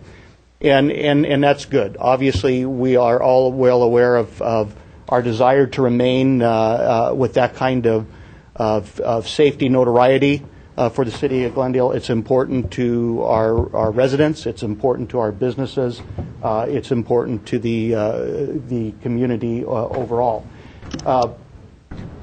Interestingly enough, in 2008, Glendale had actually dropped out of the top 10. We had dropped down to number 12, and this was largely due to an increase in property crime, mostly in our North Area Command and East Area Command. But fortunately, at least the data to date is indicating that we're making some good strides in terms of reducing that crime. Chief, how did Yonkers beat us? Look at all that crime they've got. I want to recount. I'm serious. That's wrong. They've got more aggravated assaults. They've got 479 violent crimes. Forcible rapes are 23. Robberies, 222. Aggravated assaults, they're way past us, essentially the same population. Let's look at those numbers. We will demand a recount. I think that's a good idea. Let's challenge that. Yonkers. Oh, but certainly, what we find on almost a day in and day out basis is a strong correlation between our resident parolees and the involvement in crime.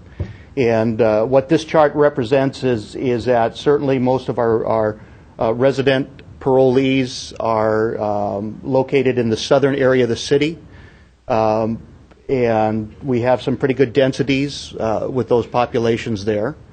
However, we do find that parolees will typically commit crimes outside of their immediate neighborhood, and that stands to reason. It makes sense that they're not going to want to attract a whole lot of police attention to where they live. But certainly the areas north of the 134 freeway represent some very attractive, target-rich environments. And these are the areas that, for instance, when we dropped out of the safest top 10 in 2008, these are the areas that were largely responsible for those increases in property crime. So as we go to the next slide, let me just frame this for you. Recently, Councilmember Friedman and I were at a conference where we had a presentation on the early release threat, and it started some brainstorming between us about how we might, as a city and a region, start responding to the magnitude of the potential threat. So here's how it looks currently, and that is that as part of the state's need to reduce its budget, the California Department of Corrections and Rehabilitation plans to reduce its state prison population by 18,000 felons by the end of 2011. And this is really a opening the back door strategy. And we anticipate that of that number, typically 1/3 will come back to LA County, and that's 6,000 in that period of time. Coupled with this strategy is another mandate from a federal court order to reduce the state prisons by as much as 60,000 prisoners, also by the end of 2011. And this is largely due to overcrowding, inadequate resources, and a variety of other concerns found by the court.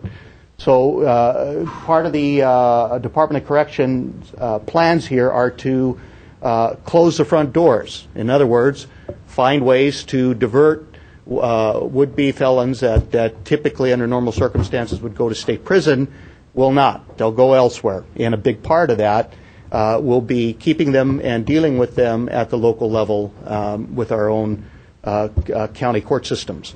And the anticipation there is that could impact LA County by up to 5,000 additional felons. Yes, ma'am. Sorry to interrupt you. I'm just wondering for everyone at home and for me, if you can explain who we're talking about. Is this someone who got caught with a bag of pot? Who are these people? Right, and we'll, in a upcoming slide, we'll define it even better. But what we're talking about are those individuals that have committed the most serious types of crimes, the felony crimes as defined by the state of California. The felony crimes are punishable by imprisonment in state prison versus misdemeanor crimes, which are the lower level crimes, which are dealt with at the county level and punishable by sentencing to county jail for a period of less than a year. So that's the divergence between the two. So when we're talking about state prison felons, we're talking about our most serious type of criminal offender. So, we have about 21,000 that are paroled annually back to LA County anyway, so this is in addition to that. So we see it, the magnitude of the concern is quite large. Now, when we look at CDCR opening up the back doors and reducing by 18,000, they're going to use a concept called summary non-revocable parole. And what this means is that for those prisoners that meet certain criteria, that of a certain class of crime, that they're identified by a survey instrument that identifies them as low risk, that they'll be put on non-revocable parole. And this is what this means. It means they come back to our neighborhoods with no supervision, no conditions, no reentry assistance, and no ability for us to revocate that parole. The parole violations will be a thing of the past. And in fact, we just encountered our first non-revocable parolee this weekend, in essence, an elderly gentleman that had been paroled on non-revocable parole, a burglar, and we arrested him for a commercial burglary and possession of stolen property from his trade. And when we went to violate or place a parole hold, we found out he was one of the first on non-revocable parole, and we were unable to do that at that time. Had a heart condition, so he was considered to be low risk, and for that reason was eligible for non-revocable parole. So we had to deal with him. We actually took him to the hospital to deal with his heart condition. He was allowed to bail out, in other words. He wasn't. In other words, what we have to do now, yes, he was actually released on his own recognizance from the hospital, and now we have to deal with that as a whole new crime in our jurisdiction at the county level, whereas in prior situations, we'd get a parole hold and violate that individual, and they'd go back and serve the remainder of their term. Because remember, parole, in essence, is an early release program. So this is very concerning for us. Certainly interesting to find out that criminal street gang members will be eligible for non-revocable parole if they meet the criteria. And so they'll come back to our communities with no worry of being violated and sent back if they violate conditions. Certainly the potential for stalking offenders and those with domestic violence histories could come out, and there will be no stay-away orders, which are typically part of parole conditions, and no advance notice to victims. To say we're a little concerned about the public safety impact is probably an understatement. I personally think what the state is doing with this is insanity, but nonetheless, we're going to have to deal with it. The closing the front doors propositions, one of the propositions was a 366 felony proposal, and what that did is it took a set of defined felony crimes and proposed to redefine them as 366, meaning that they'd be sentenced for 1 year and 1 day, making it a felony, but sentenced at the county jail level. So we'd retain them here in our county system. We have heard since that based on pressure to the governor's office, that there may be a rescinding or backing away from this particular proposal. However, the others are still on the drawing board, and they include that wobbler crimes, those crimes that can be defined either as a misdemeanor or felony depending upon criminal history, will remain local, so we'll have to deal with them in our county system.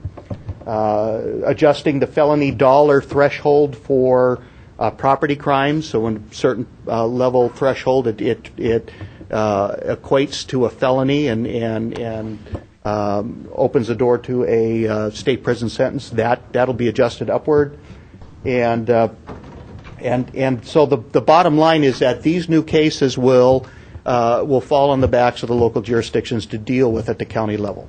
And needless to say, I think everybody's pretty well aware that LA County Jail, like most of the county's jails across the state, are already at max population, and there's simply no room at the end, so to speak.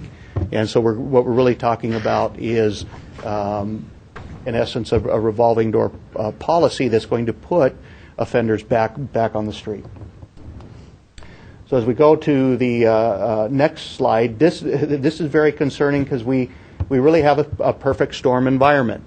So we're going to have this influx of parolees coming back in the midst of an economic recession with record unemployment and an environment where across the state significant law enforcement resources have been lost as a result of budget cuts. And so we really are across the state, not just here locally, but across the state, dealing with a perfect storm environment that is going to be difficult for local municipalities to deal with. All right, the low risk fallacy, and this gets back a little bit to Councilmember Friedman's a question about these type and nature of criminal offenders, and the CDCR is representing that these are going to be low-risk people, and it's going to be dependent upon an assessment instrument used to determine level of risk and certain crimes, and that if they're low risk, that they are a pretty safe proposition to put back in the community. And I'll use a recent example. You're all aware of the accused murderer, John Gardner, in San Diego, accused of murdering Chelsea King and Amber Dubois. And interestingly enough, that individual was not placed on active parole. He was placed on passive parole, largely because of the exit assessment instrument that CDCR used identified him as a low-risk potential. So this is concerning to us, because I really think that this low-risk identification is a fallacy. And by the time you get to state prison, we are dealing with career criminals. And the data will support that. By the time they're sentenced to state prison, they will have suffered 5 local convictions prior to that sentencing to state prison. A Rand Corporation study indicates that prior to that sentencing, also that individual will have committed 12 to 15 offenses that they were not charged for, and that there will be a 70% recidivism rate for parolees statewide, and this is currently with conditions and supervision, a 70% recidivism rate within 3 years, with the majority of those coming within the first 12 months, and 1 in 5 of those being for violent crime. So we know the recidivism rate is extremely high. Other data indicates that the general state prison population, that in excess of 50% will be dealing with mental health issues, and in excess of 50% will be dealing with drug dependency issues. So these are the type of conditions that we're going to be faced with dealing and trying to resolve at the local level. Now, just by way of an example of what that means to crime rates in our region, data indicates that for every 5,000 felons released, they will commit 45,500 new crimes. That 9,000 of those, or the 20% indicated by the Rand study, will be violent felonies, including murder, and that those that aren't severe and violent to result in reincarceration at the state level will have to be dealt with locally. And we know, again, that our LA County Jail is already at court-mandated capacity, and we hence enter into this revolving door environment. So as we go to the next slide, what does that mean locally, specifically to Glendale? And of course, these are estimates, are our best estimates, just to give us a kind of a sense as to how our crime rate might be impacted. Typically, we get about 65 parolees released annually back to Glendale that identify Glendale as their residence. It's typically about 1.7% of the total releasees annually back to us. So at any given time, our population runs anywhere from 200 to 250 active parolees. And as we look at our arrest rates, we reapprehend about 170 parolees annually. And it's very, very typical for us when we ultimately arrest somebody responsible for a crime trend or spree. There's a good probability that we're going to be dealing with a parolee. So what does that mean to us? It means that our parolee population will go up to in excess of 300. That's a pretty significant increase. And we estimate that obviously our annual arrests will go up pretty significantly as well. Now, again, given the study supports that the average parole recidivist will commit 13 crimes before reapprehension in Glendale, what we can anticipate over the next couple years is an increase of 3,740 additional offenses, with 20% or 748 of those being violent in nature.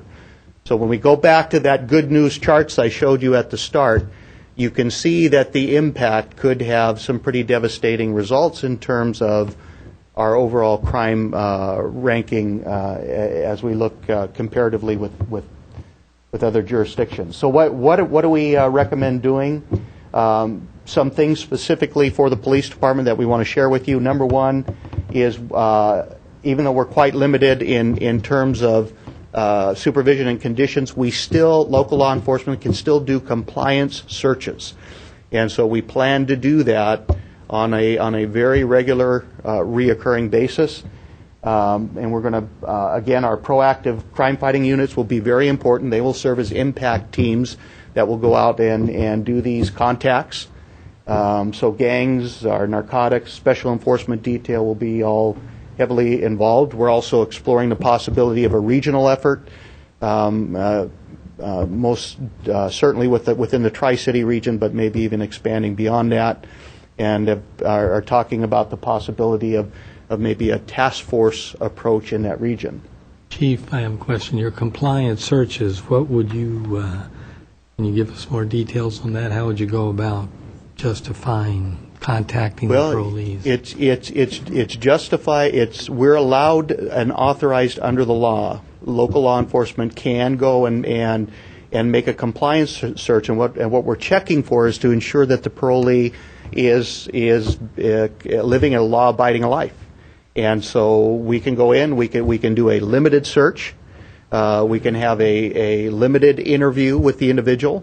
And if we find evidence of criminal activity, then certainly we can arrest and start a new case. But the real value here, more than anything else, is twofold. One is that we can get information from those parolees that will ultimately feed into a database that can be shared and used regionally. And I'll talk a little bit about that momentarily. But secondly, it serves as a good deterrence, because if law enforcement is coming out and knocking on these doors and letting these folks know that we're there to visit, we care about them, then hopefully we'll be able to deter to some extent maybe some of that recidivism. I have a follow-up question. So when someone is paroled, they leave the prison, do they have to give a address to anyone in terms of where they'll be residing, et cetera? Yes, with the standard parole you do, but what we're finding out now with this non-revocable approach is that they don't have to give us any information. Right, I know you have to with a standard parole, right, but this isn't, so they can... What we're learning is that they're going to be compelled to give very little information. They do, upon release, have to come back to their regional parole office and participate in what is called a PACT meeting. It's a parole and community team meeting where they meet with a parole representative and members of the community to hear about resources that may be of assistance in the community where they'll be residing. And that PACT meeting, aside from that, there's not a whole lot additional that someone on non-revocable parole will have to submit to. But we're hoping to insert ourselves in that process. And again, the most important thing again is to gain data early on that will help us when we actually look at solving crime down the road. The parolees at large are going to be a major focus. You're aware that we have a Tri-City task force along with the U.S. Marshal's Office, and one of the reasons we entered into this agreement months ago was in anticipation of this. So they're going to be, much of their work will be focused on the most dangerous of these individuals, the parolees at large, and we think they're going to be quite effective. They already have been in terms of assuring that accountability for the worst offenders. And then real-time crime analysis and information, we're doing a very good job. This is largely driven by our area commands, our area commanders, in looking at their areas, identifying crime hotspots almost within a 24-hour period. It's really amazing how advanced now we've become with this, and then overlaying the data we have on parolees and other known offenders. And I tell you, as I mentioned at the start, we've really had some good success in identifying those responsible for some crime trends in defined areas, and with a great probability of those individuals being parolees. So again, that data and getting that information about these individuals is going to be very important. And then technology support. Again, these are target hardening and accountability strategies. Doing our own local DNA lab, where we'll eventually be able to do property crime, will help us hold these folks accountable. Video surveillance, and you're aware that the downtown and transportation corridor projects that we're implementing will help. ALPR is the automatic license plate readers, and we're getting more of those with grant funding to help us in our work. So these are all good things that will help us maximize our effort in policing these individuals. But we really have to look at this as a broader approach in terms of community-based parolee management. As mentioned, getting into the PACT reentry process and doing interviews, collecting data, and certainly getting resource information out to these individuals, and hopefully steer them away from falling back into a life of crime. One thing that we recently received was state funding through our Workforce Investment Board to train 100 parolees on reentry job training. So we intend to use that and encourage that. And then finally, again, a regional approach to sharing data and getting as much information as we can, because it's a regional problem. Those that are paroled in Pasadena will commit crimes in Glendale. Those that are paroled back to a residence in Glendale will commit crimes in Burbank. And they're very fluid, and so we really have to deal with this on a regional approach. Some of the early dialogue that Councilmember Friedman and I had at the conference was to see if we could compel and create certain legislation to compel some degree of early contact information and interview sharing, and then compel them to actually participate in these types of things. And it doesn't look, based on our legal research to date, that we're going to have the authority to do that. So we're going to have to try to do as much as we can through voluntary compliance. Now, what's the community's role? The law enforcement is dependent on the community for the eyes and ears of what's going on out there. We simply do not have enough cops to put on every street corner. So we want the community to be informed, and we've got a various avenues for them to stay informed and stay involved with us. Of course, 911, and encouraging people to call when they see suspicious activity. I can't tell you the number of times we'll respond to a call or a residential burglary report, and you talk to a neighbor and they said, there was a strange car parked in my neighbor's driveway, but I just didn't really feel comfortable bother us. In fact, it's no bother. We want to hear, so when you see something suspicious, call. One thing we're going to be introducing here very shortly, and we'll be bringing an informational report to City Council, is crimemapping.com, and it will be a website for the public to go on and see graphically displayed crimes for their neighborhoods. And it'll be very expeditious in terms of getting the data on the maps, and probably within a 24-hour period, so they'll be able to actually log on and see information about what's going on in their neighborhoods. And we hope that'll help them stay informed. And if that opens up dialogue between neighborhoods and their area commanders about what's going on, and then that'll be a good thing. A companion website to that will also be initiated is iwatchglendale.org. It'll be a website used for reporting suspicious activity. Maybe it just doesn't rise to the level of calling the police, but something is suspicious in a neighborhood. It doesn't look right, it doesn't sound right, it doesn't smell right, but you're not really sure. Here's a way to report it and allow us to vet it out, and that'll be helpful. If someone has anonymous tips about crime and maybe they're a little too close to the responsible parties and they need to remain anonymous, we have our Crime Stoppers and a line there that they can report anonymously. And then finally, if there's breaking or emergent news, we have two good systems in place. APB Glendale that sends out emergency emails and texts, and that can be, you can go to our website to sign up for that, and you can get emails or texts related to fast-breaking events or crimes. And then we also have implemented a mass notification system where we can notify complete neighborhoods, for instance, if there's a crime trend or spree or issue. So again, a lot of good avenues to start opening up dialogue and participation with the community, and that's truly what it is going to take in order for us to deal with this issue. But again, we wanted to bring that to your attention, and of course, if you have direction and suggestions, we are anxious to hear, and again, certainly invite the public to assist us in this effort.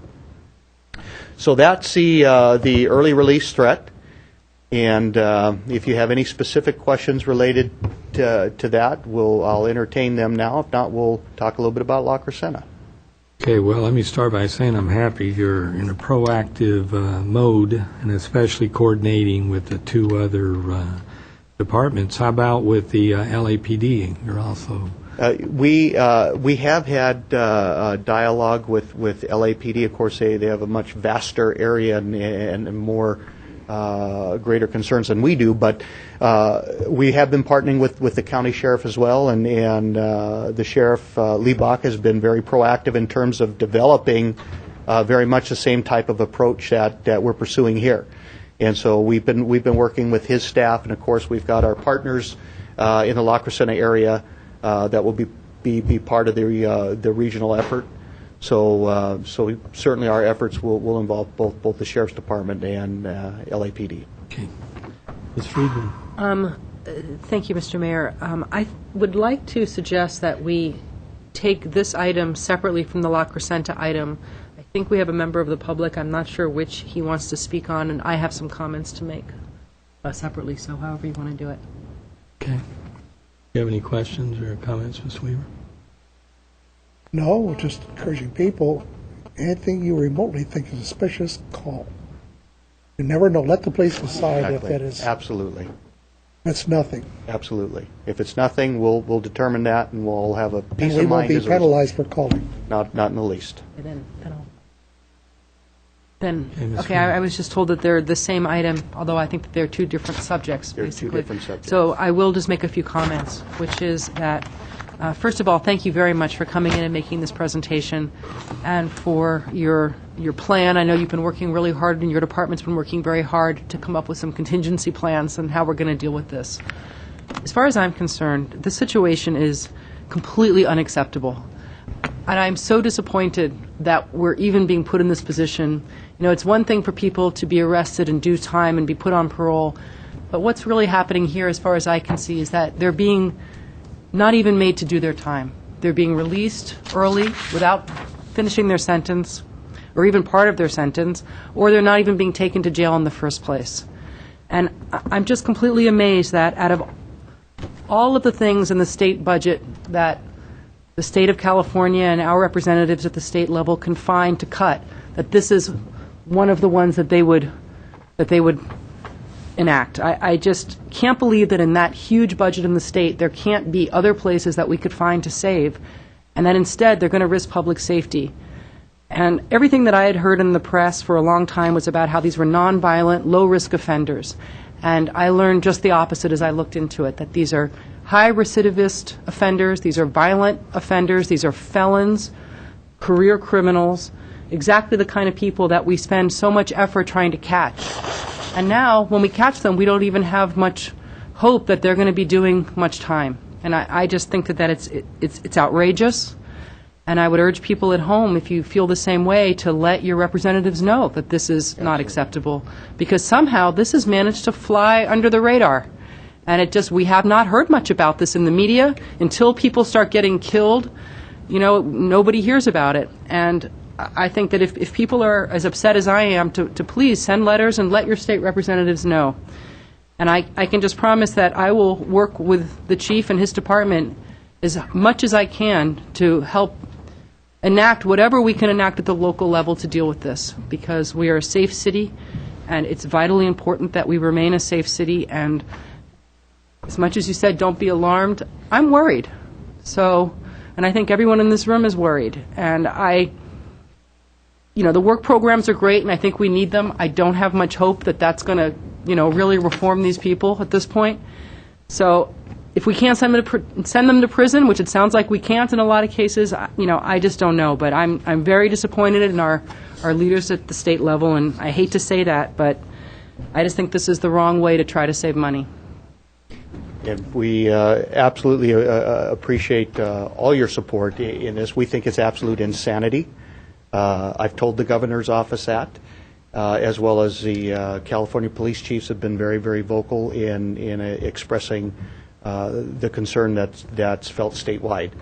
And one of the reasons I did ask you to come back is I would like to ask my colleagues if they would support us coming back and passing a resolution that we are opposed to this program and that we need local relief to deal with this. Whatever resources, if they're going to pass the burden back to us, we need resources to deal with this, and we need legislation so at least we know who these people are and where they're living, at the very least. But if whatever we can come up with in terms of sort of our requests or our demands, I would ask that this come back so that we can. Absolutely. Let's put it on the agenda, and we can do just that. I guarantee you nothing's going to come from the state. They got a little deficit problem. Mr. Najarian, any comments? No, it's really, it really is being spun by the governor's office as something that's much less serious than what we're facing. So I don't know. I'm a little bit stunned right now. I really don't have many comments. I'm just thinking of ways. What can we do? We have budget issues as well, and we have to find ways to protect our residents. And I'm not sure how we do that, facing these odds. And it is a significant challenge that lies ahead. And one thing that I've just focused on the state prison issue, but in the hastily passed Senate bill to allow some of this early release to occur, part of it is allowing good time credit to be reduced from a minimum of 80% to 50%. Well, that law modified Section 4019 of the Penal Code, which now by appellate court review has been applied to the county jails. So you all saw recently the sheriff releasing a significant number of inmates from the county jail system as well, and we haven't even touched that yet. That is above and beyond what I've expressed to you here today. So it is very concerning. My comments are we've used all the right adjectives. I'll add disaster. I mean, it's just a complete and utter disaster. And the first thing I want people to keep in mind is that many of the county jail inmates, they really committed felonies and were allowed to plead down to a misdemeanor. That's that wobbler crime situation. Right. So if you are a felon and sent to a state prison, believe me, it is a heinous crime.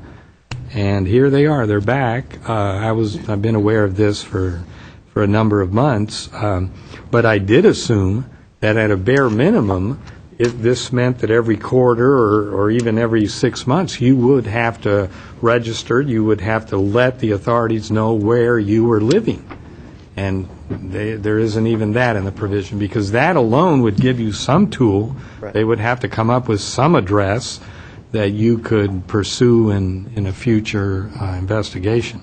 So it's just a disaster. All I can say is, and I like the idea that at least you can do a compliance check. Absolutely. To see what, see if you find weapons or whatever it is that's going on in the person's. I also assume then that in terms of hanging with the same old gang that got them involved in the first place, there's no issue there either. There's no conditions prohibiting There's no that. conditions at all, so. Okay, well, go on to your next. I do have one speaker card, but go ahead and go on to your next Well, and the topic. next issue, and again, we just wanted to show you two of the threats that we're dealing with, and this is in the La Crescenta area. And when we talk about overlay zones, that's what I'm going to show you here, some overlay zones, but they relate to crime. So this is our North Command, and what you see there are the theft crimes that we've accumulated in the region just over the past year and couple months. So then as we add the next set of crimes, and I believe those are our grand theft autos, so we start seeing a similar pattern. But here's the important thing: as we put up the next graphic, these are our drug cases in La Crescenta, and let's go ahead and take that off again, Correlation. and then put it back on again, and of course in a large overview here, it's hard to see how significant the correlation is, but when you really blow it up and look at it closely, the correlation is amazing. So all those blue circles represent our drug cases in the North Command.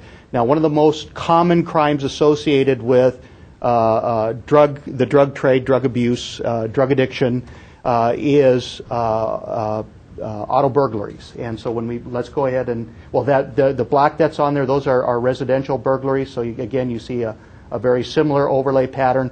But when we put the vehicle burglaries up there, again, a very consistent pattern in the areas where we have our drug cases.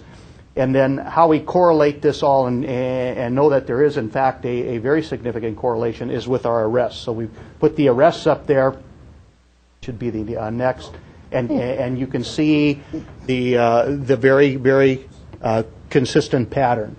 So this is concerning for us because what we're seeing is a community in transition in the La Crescenta area, and I want to explain to you why and what's going on up there. So if we go to the next slide, what we're basically seeing most significantly is that drug use in this area is on the rise. And I feel that we have an environment up there that, for lack of a better expression, it's a gateway environment. And that means it's an environment that's very open to a variety of different drug use trends. And I believe what I've seen personally, and I think my officers who work the area would back it up, is the proliferation of medical marijuana cards with our young adults from age 18 to 25. And it is just simply astounding how many of these kids have medical marijuana cards.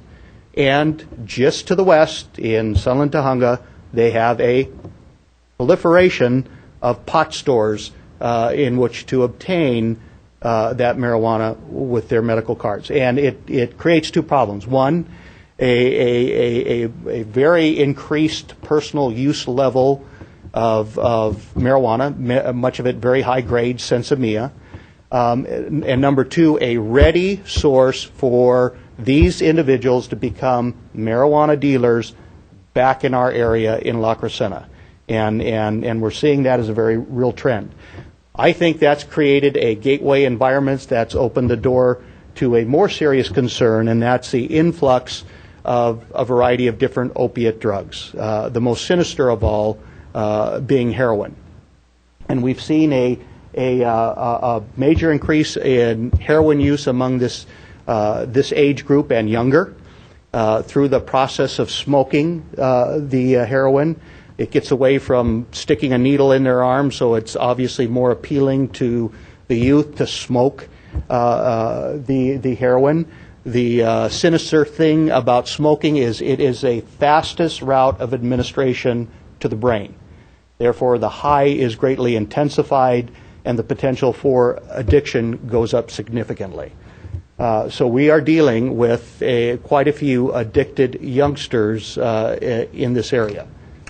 In addition to that, we have the use of pharmaceutical opiates, drugs such as Vicodin, OxyContin, those type of drugs that the nature is such that they're prescribed for pain quite widely, and so it's not uncommon to find those in just about every medicine cabinet in family homes. And so the idea of cabinet parties where kids will raid the medicine cabinets at home and bring it to the party, everything gets dumped into a large bowl, and you can pretty much have a smorgasbord of these pharmaceutical type drugs. So anyway, we're seeing this. Certainly information from CV High School, and CV has just been a great partner in working with us. I really have to take my hat off to the staff, the teachers, the counselors up there have just been tremendous. But just by way of an example, in the last 2 years, they've had 24 students expelled for drug and alcohol use and 57 suspended in the last 2 years. If you look at the bar chart over on the right side, you see that in the last year we've exceeded the average for the last 5 years quite considerably in terms of cases overall. So it is a concern. So let's go to the next slide and look specifically at our heroin cases. The blue line represents all the cases in aggregate, but what I want you to pay attention to is the escalating red and green lines. These are the number of heroin cases specifically, both in terms of number and percentage. And so we have seen a continued escalation of heroin cases in this area. The 2010 data, that was just for the first month, January, and every case that we had was heroin related. So again, a very sinister drug, very dangerous drug with very high potential for addiction. Where is this coming from? We feel that there's been a development of a new gang in the area, a movement of a Hollywood-based gang called the Magicians Club into the La Crescenta area through what is called the 211C clique. It's a local chapter, if you will, of this club, and we have identified a significant responsibility on the part of the members of this group for bringing heroin into the La Crescenta area. There have been even cases where heroin has been provided to kids free of charge to try, and certainly taught the method of smoking, again with the idea that they will certainly be back for more. We initially identified 16 gang members, but that's grown to over 50 additional young people in the area that are affiliated with the gang, and 32.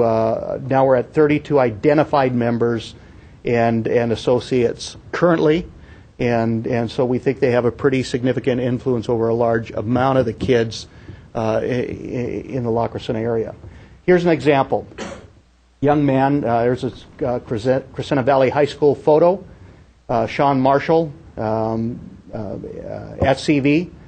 And if we go forward, this is what we have now. Sean Marshall is now 19 years old. He's a verified TMC gang member. He's an alleged heroin supplier to this area. He was arrested in a drug ripoff robbery in December. And then in January, this past January, arrested for witness intimidation and is now awaiting trial in LA County Jail. So you can see how this type of lifestyle and involvement really will transform our youth in this area. So going on to the next, what we see is certainly a peer-to-peer influence that causes the gang to grow, but even more concerning and insidious is a sibling to sibling. So some of these characters that have been involved in violent crime in this gang and the drug lifestyle have younger siblings that seem to follow suit. So these are just two case studies where very young female juveniles get involved. They were both arrested for witness intimidation and conspiracy. They're involved with the gang, and so we see the seeding effect that occurs with the influence of older siblings on the younger ones in terms of coming up into the gang lifestyle.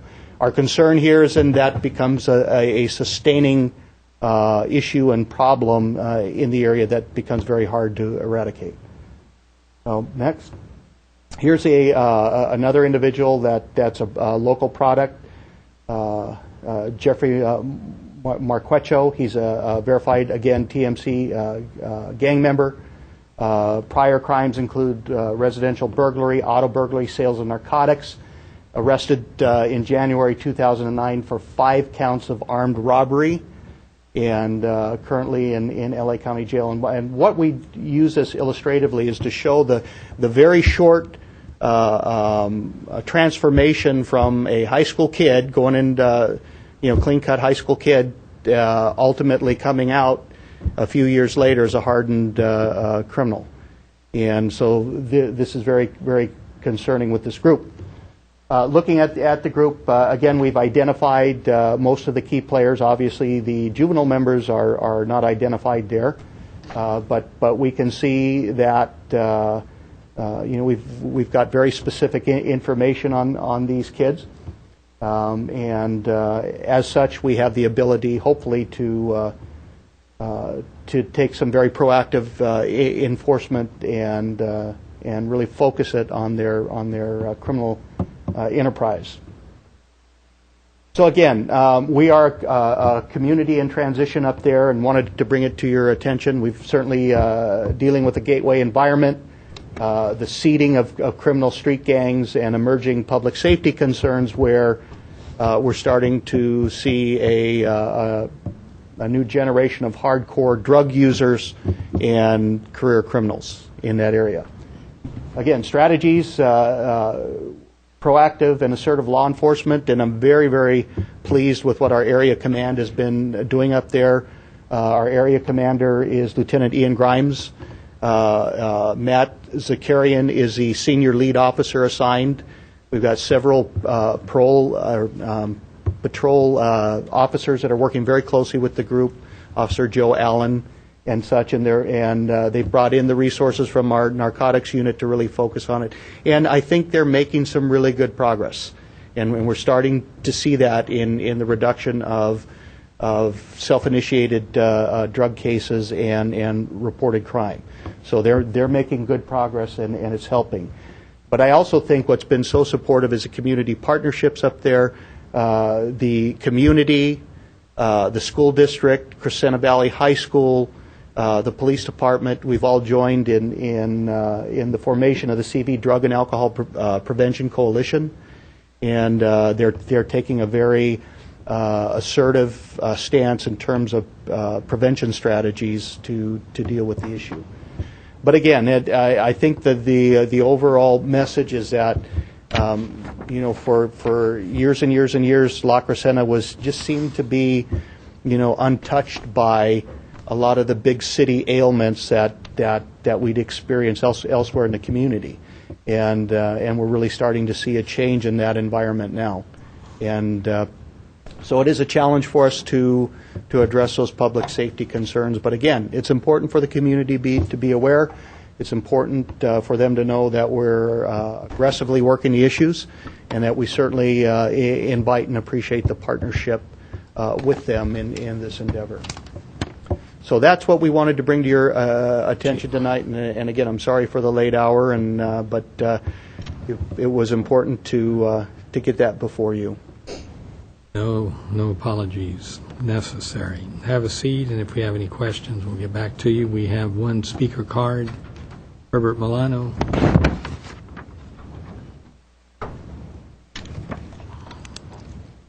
Mayor Quintero, members of the City Council, my name is Herbert Milano.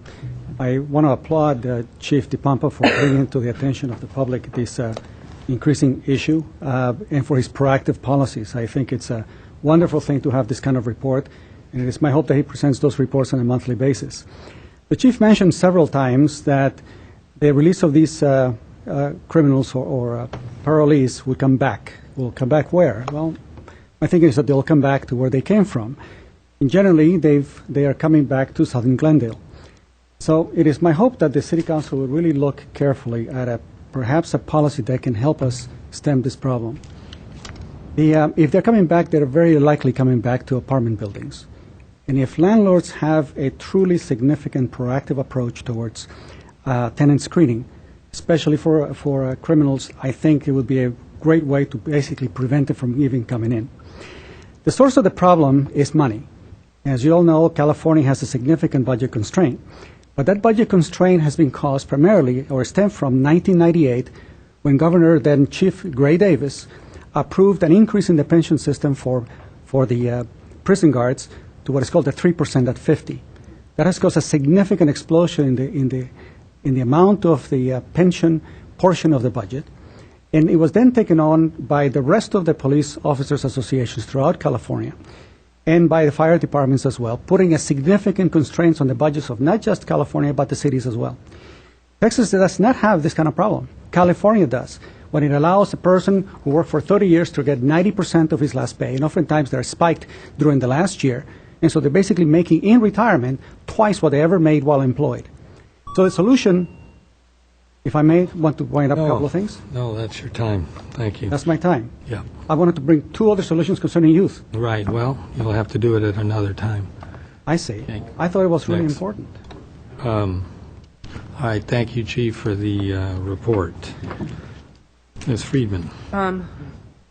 What is the legality about screening for landlords? Can they screen if they choose to, or is this public record that they could check to see about the backgrounds of tenants? They can to some degree. We actually have a program called the Crime-Free Multi-Housing Program that works as an educational effort and a partnership with landlords on how they can deal with tenant issues that result in disorderly behavior or crime. And that's pretty effective. So we intend to implement that, and I think Herbert's suggestion there is a good one, and we intend to continue to employ that strategy. However, again, the issue is information, and again, with the non-revocable parolees, the information is going to be sparse. So getting much beyond their name and residence is going to be difficult. Okay, thank you. Okay, thank you, Chief. Next, please.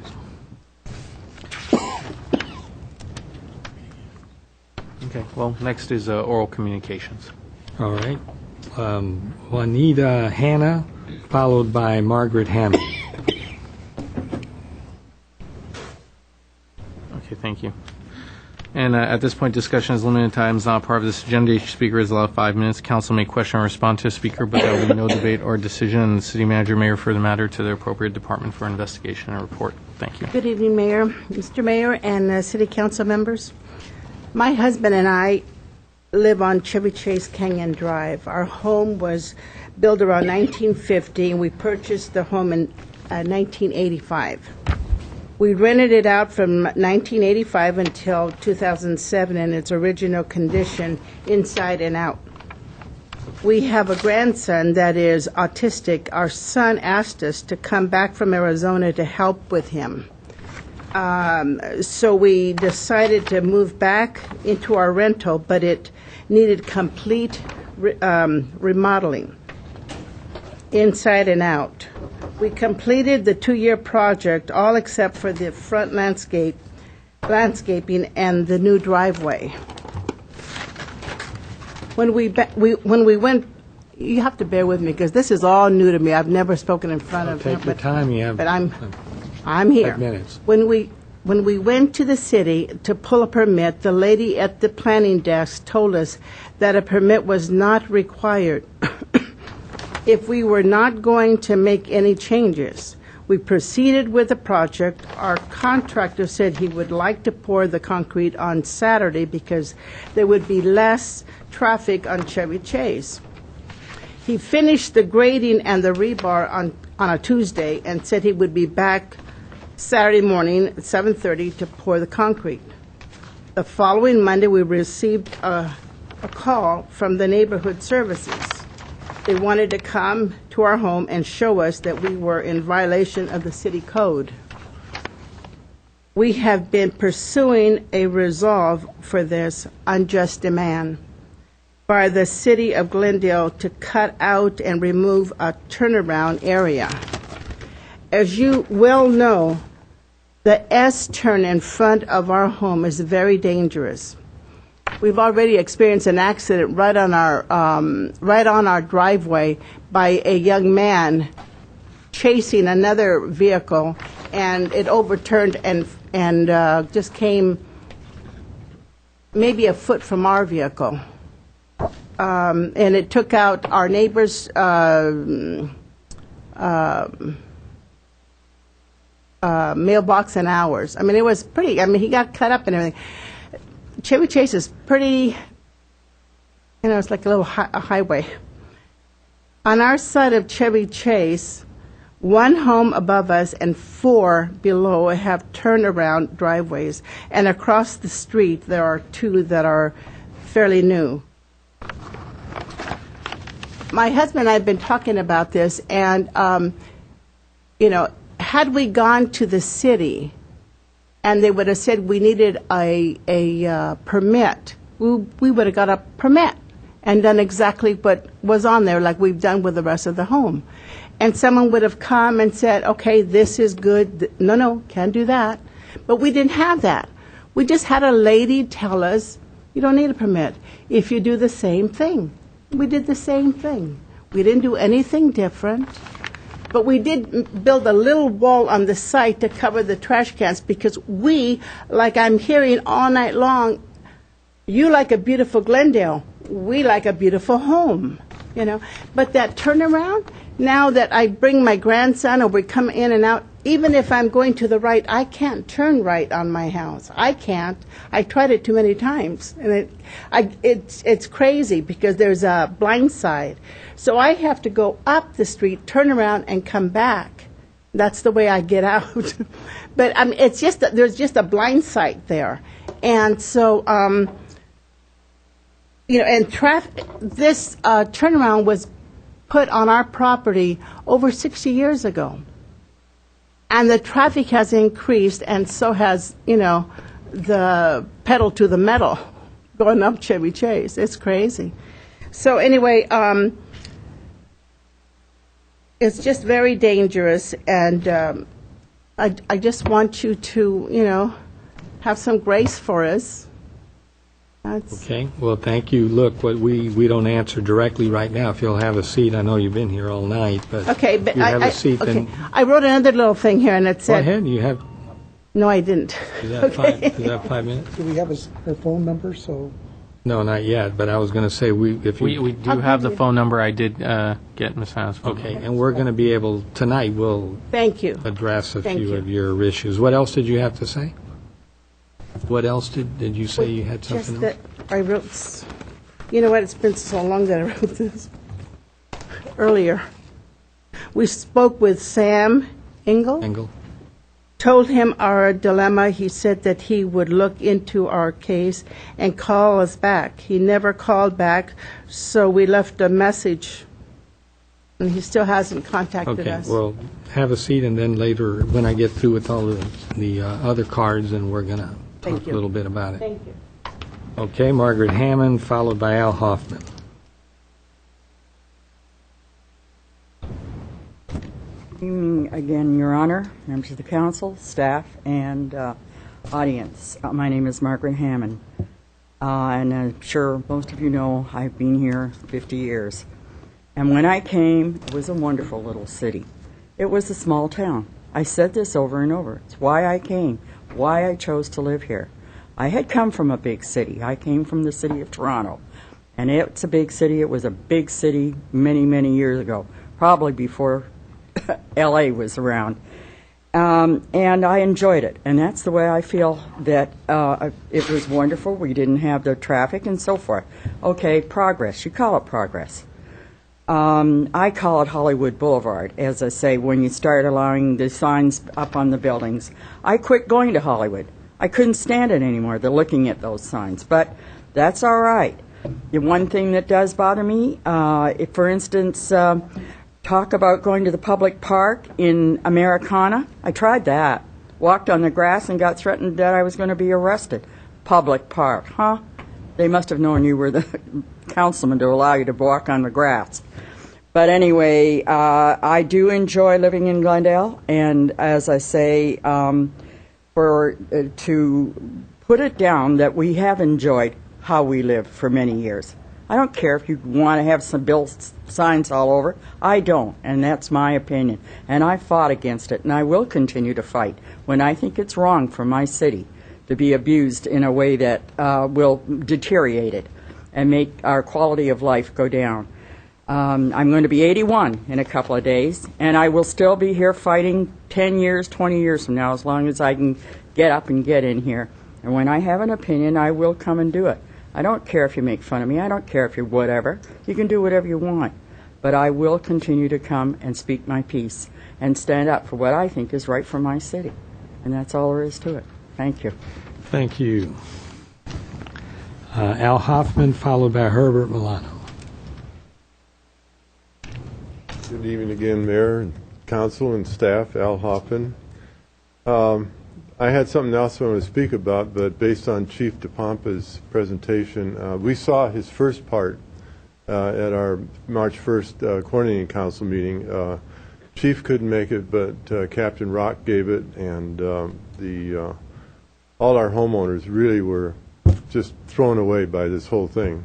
And his second part is really devastating. I live up in that area, and Matt Zakarian, Officer Zakarian, he's holding a cops meeting on March 31st up in our area at the Spar Heights Center.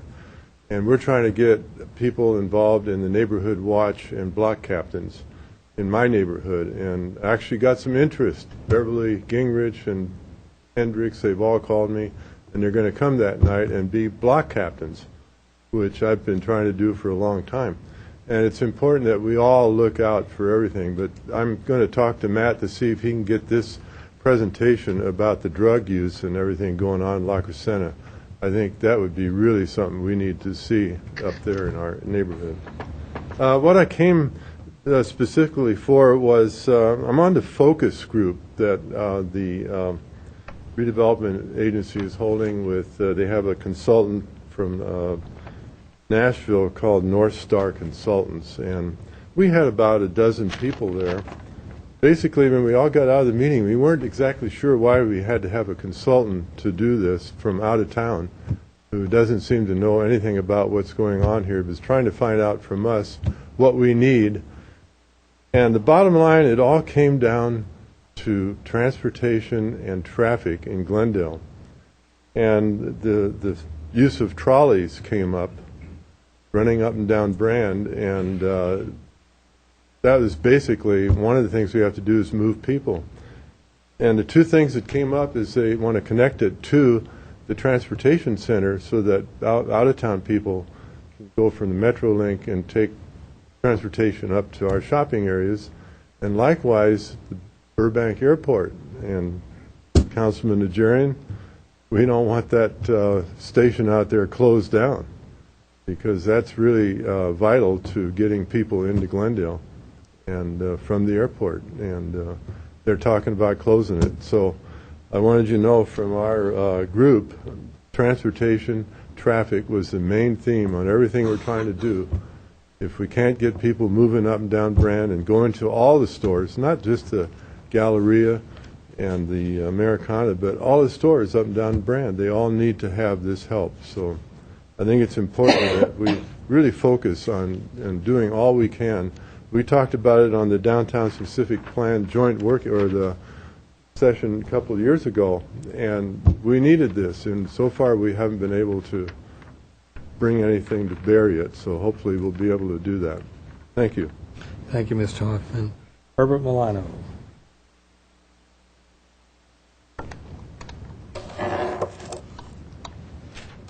Mayor Quintero, members of the City Council, my name is Herbert Molano. Next week, you're going to start the review of the city's budget, and the problems that you're going to be facing are not that dissimilar from the problems that the city of Los Angeles is facing today and the severe problems that the state of California has been trying to face for the last 5 years. If you want to resolve problems having to do with crime or to increase the number of policemen or to increase the number of programs that attend to youth at risk, a topic that I've been talking about before you for about 7 years, but the money has never been there. A sufficient amount of money to address the problems of youth at risk, supporting the after-school programs, there's never any money for that. Let me tell you what has happened in the city's budget for the past 10 years. The population grew by 5%, but the city budget grew 100%. The police and fire department budgets have nearly doubled each as well, and now make up well over 55% of the general fund. The overall city payroll expenditures grew by 50%. Pension contributions from the city to CalPERS, over 300%. And the health insurance cost, 500%, far exceeding anything that is happening nationally. So I ask myself, if we don't have the resources to fix our streets, to attend to youth, to increase the number of policemen, then what is happening to the money? Well, what's happening is the very same thing that I alluded to earlier. The changes that occur in the pension system in 1998 statewide with regard to the 3% at 50, that allows retirees to get 90% of their last pay for the rest of their lives adjusted for inflation. That has basically blown the California budget and the prison budget as well. And so what do you find? You find that they're forced to release individuals into the communities from where they came. This is a serious problem, and it is serious here. In 2001, you also changed that very same pension system in the city of Glendale to 3% at 50. When most of these police officers that are now senior police officers were hired in Glendale, they were hired under a different plan altogether, and for many years, they were perfectly happy with it. 2.5% at 55. But that change that occurred in 2001 had a significant, it has had and will have even a major significant impact on the budget for the city of Glendale. And that needs to be corrected. But not only do you do that in 2005, I'm talking to you, Ms. Friedman, you're not here. But in 2005, a similar change happened with regard to the GMA, the Glendale Management Association.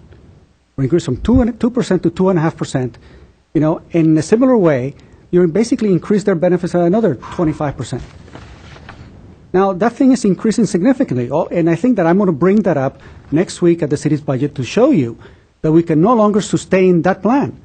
It was a pie in the sky, and you were misled, absolutely misled with regard to the contributions. It was zero in 2001, but it's now upwards, I believe, of $20 million now. And it's going to basically increase at an exponential rate. If you don't correct that problem, there won't be enough money to increase the number of policemen. There won't be enough money if you want to finally take a look at the problems having to do with youth at risk. We need to address the problems when the problems are small. We cannot let the issues of drug abuse, and kids without proper parenting, go by the wayside. We need to put the resources where they're needed the most. And that has been my appeal for a very, very long time. We need to change the pension system now, and we need to change it dramatically so that you can have enough money to be able to hire more police and to address these problems that are beginning to crop up in the city of Glendale. What a shame. Thank you very much. Mike Mohill has left the building. That's the final card for oral communications. Mr. Starbird, as I look at these pictures of 2306 East Chevy Chase, suppose other than that garbage, that little enclosure, everything else, it even seems 18 inches, less than 18 inches from the landscaping rule. But, whatever. I agree with the speaker. What can we do here to move this forward? Mr. Mayor, I don't have an answer for you. This is the first I've seen of this, so we're going to have to get together with staff and look at it. I can imagine, with respect to current codes, some of this probably runs into a conflict with it, but I'm not familiar with it. It's the first I've seen of it, so we'll meet with staff tomorrow and begin to sort through it and see what options we have here. I can understand how the residents were told, at least from their perspective, didn't require permits because replacement of driveways does not require a permit. I happened to replace mine just 2 years ago, and I know they don't require a permit. but generally that's for a driveway that is within code. So if you replace an existing driveway within code, you don't have to get a permit to replace it. In this case, obviously, whether it was miscommunication or whether it was a misunderstanding, there's more than just replacing a standard driveway here. There are walls, even beyond those for the trash containers. I don't know if all the garden walls are garden walls. They appear to be relatively short, but some of those may run into problems. And clearly there's more than 50% of the front yard that's now going to be hardscape. So I don't know the answer. I can understand how it arose. The prior but condition we'll need to looks take a look like at it was 50% hardscape too, though. Yeah, I don't know the answer, Mr. Mayor. Okay, well, we are obviously... Yeah, we'll get with going planning to- staff. Sure, go ahead. Mr. Mayor, I need to just suggest, so this isn't the place to debate it. Yeah, I know, but I want to listen to the I'm lady. not She's debating been here anything. all night. I'm Let's not give her a debating chance anything. to... All I'm saying is, and I haven't eaten, and I've got a bug, okay? I'm sorry. But Right. what you see there, the picture that was taken, it's all overgrown because we were in this project trying to take care of the house inside. So it's all been overgrown. You know, the landscape, whatever that is, all that yuck that we pulled out. It's over more into the driveway because it was all So overgrown. it's actually covering the driveway, the Yes, existing driveway. yes. Okay. In fact, if you can go over there, you can see where the little retainer wall is, and there's a gap, and you can see where there was another. They had another retainer that they didn't get. They didn't go on top of it. You can still see it. It's like a lacy kind of a brick. You can still see it if you go there. All right, well, obviously, someone will be going there, and I suppose, now, look, you're going to have to work with the planning department and permitting, and then, of course, neighborhood services, so it's going to be a process, but, okay, thank you. Agreed.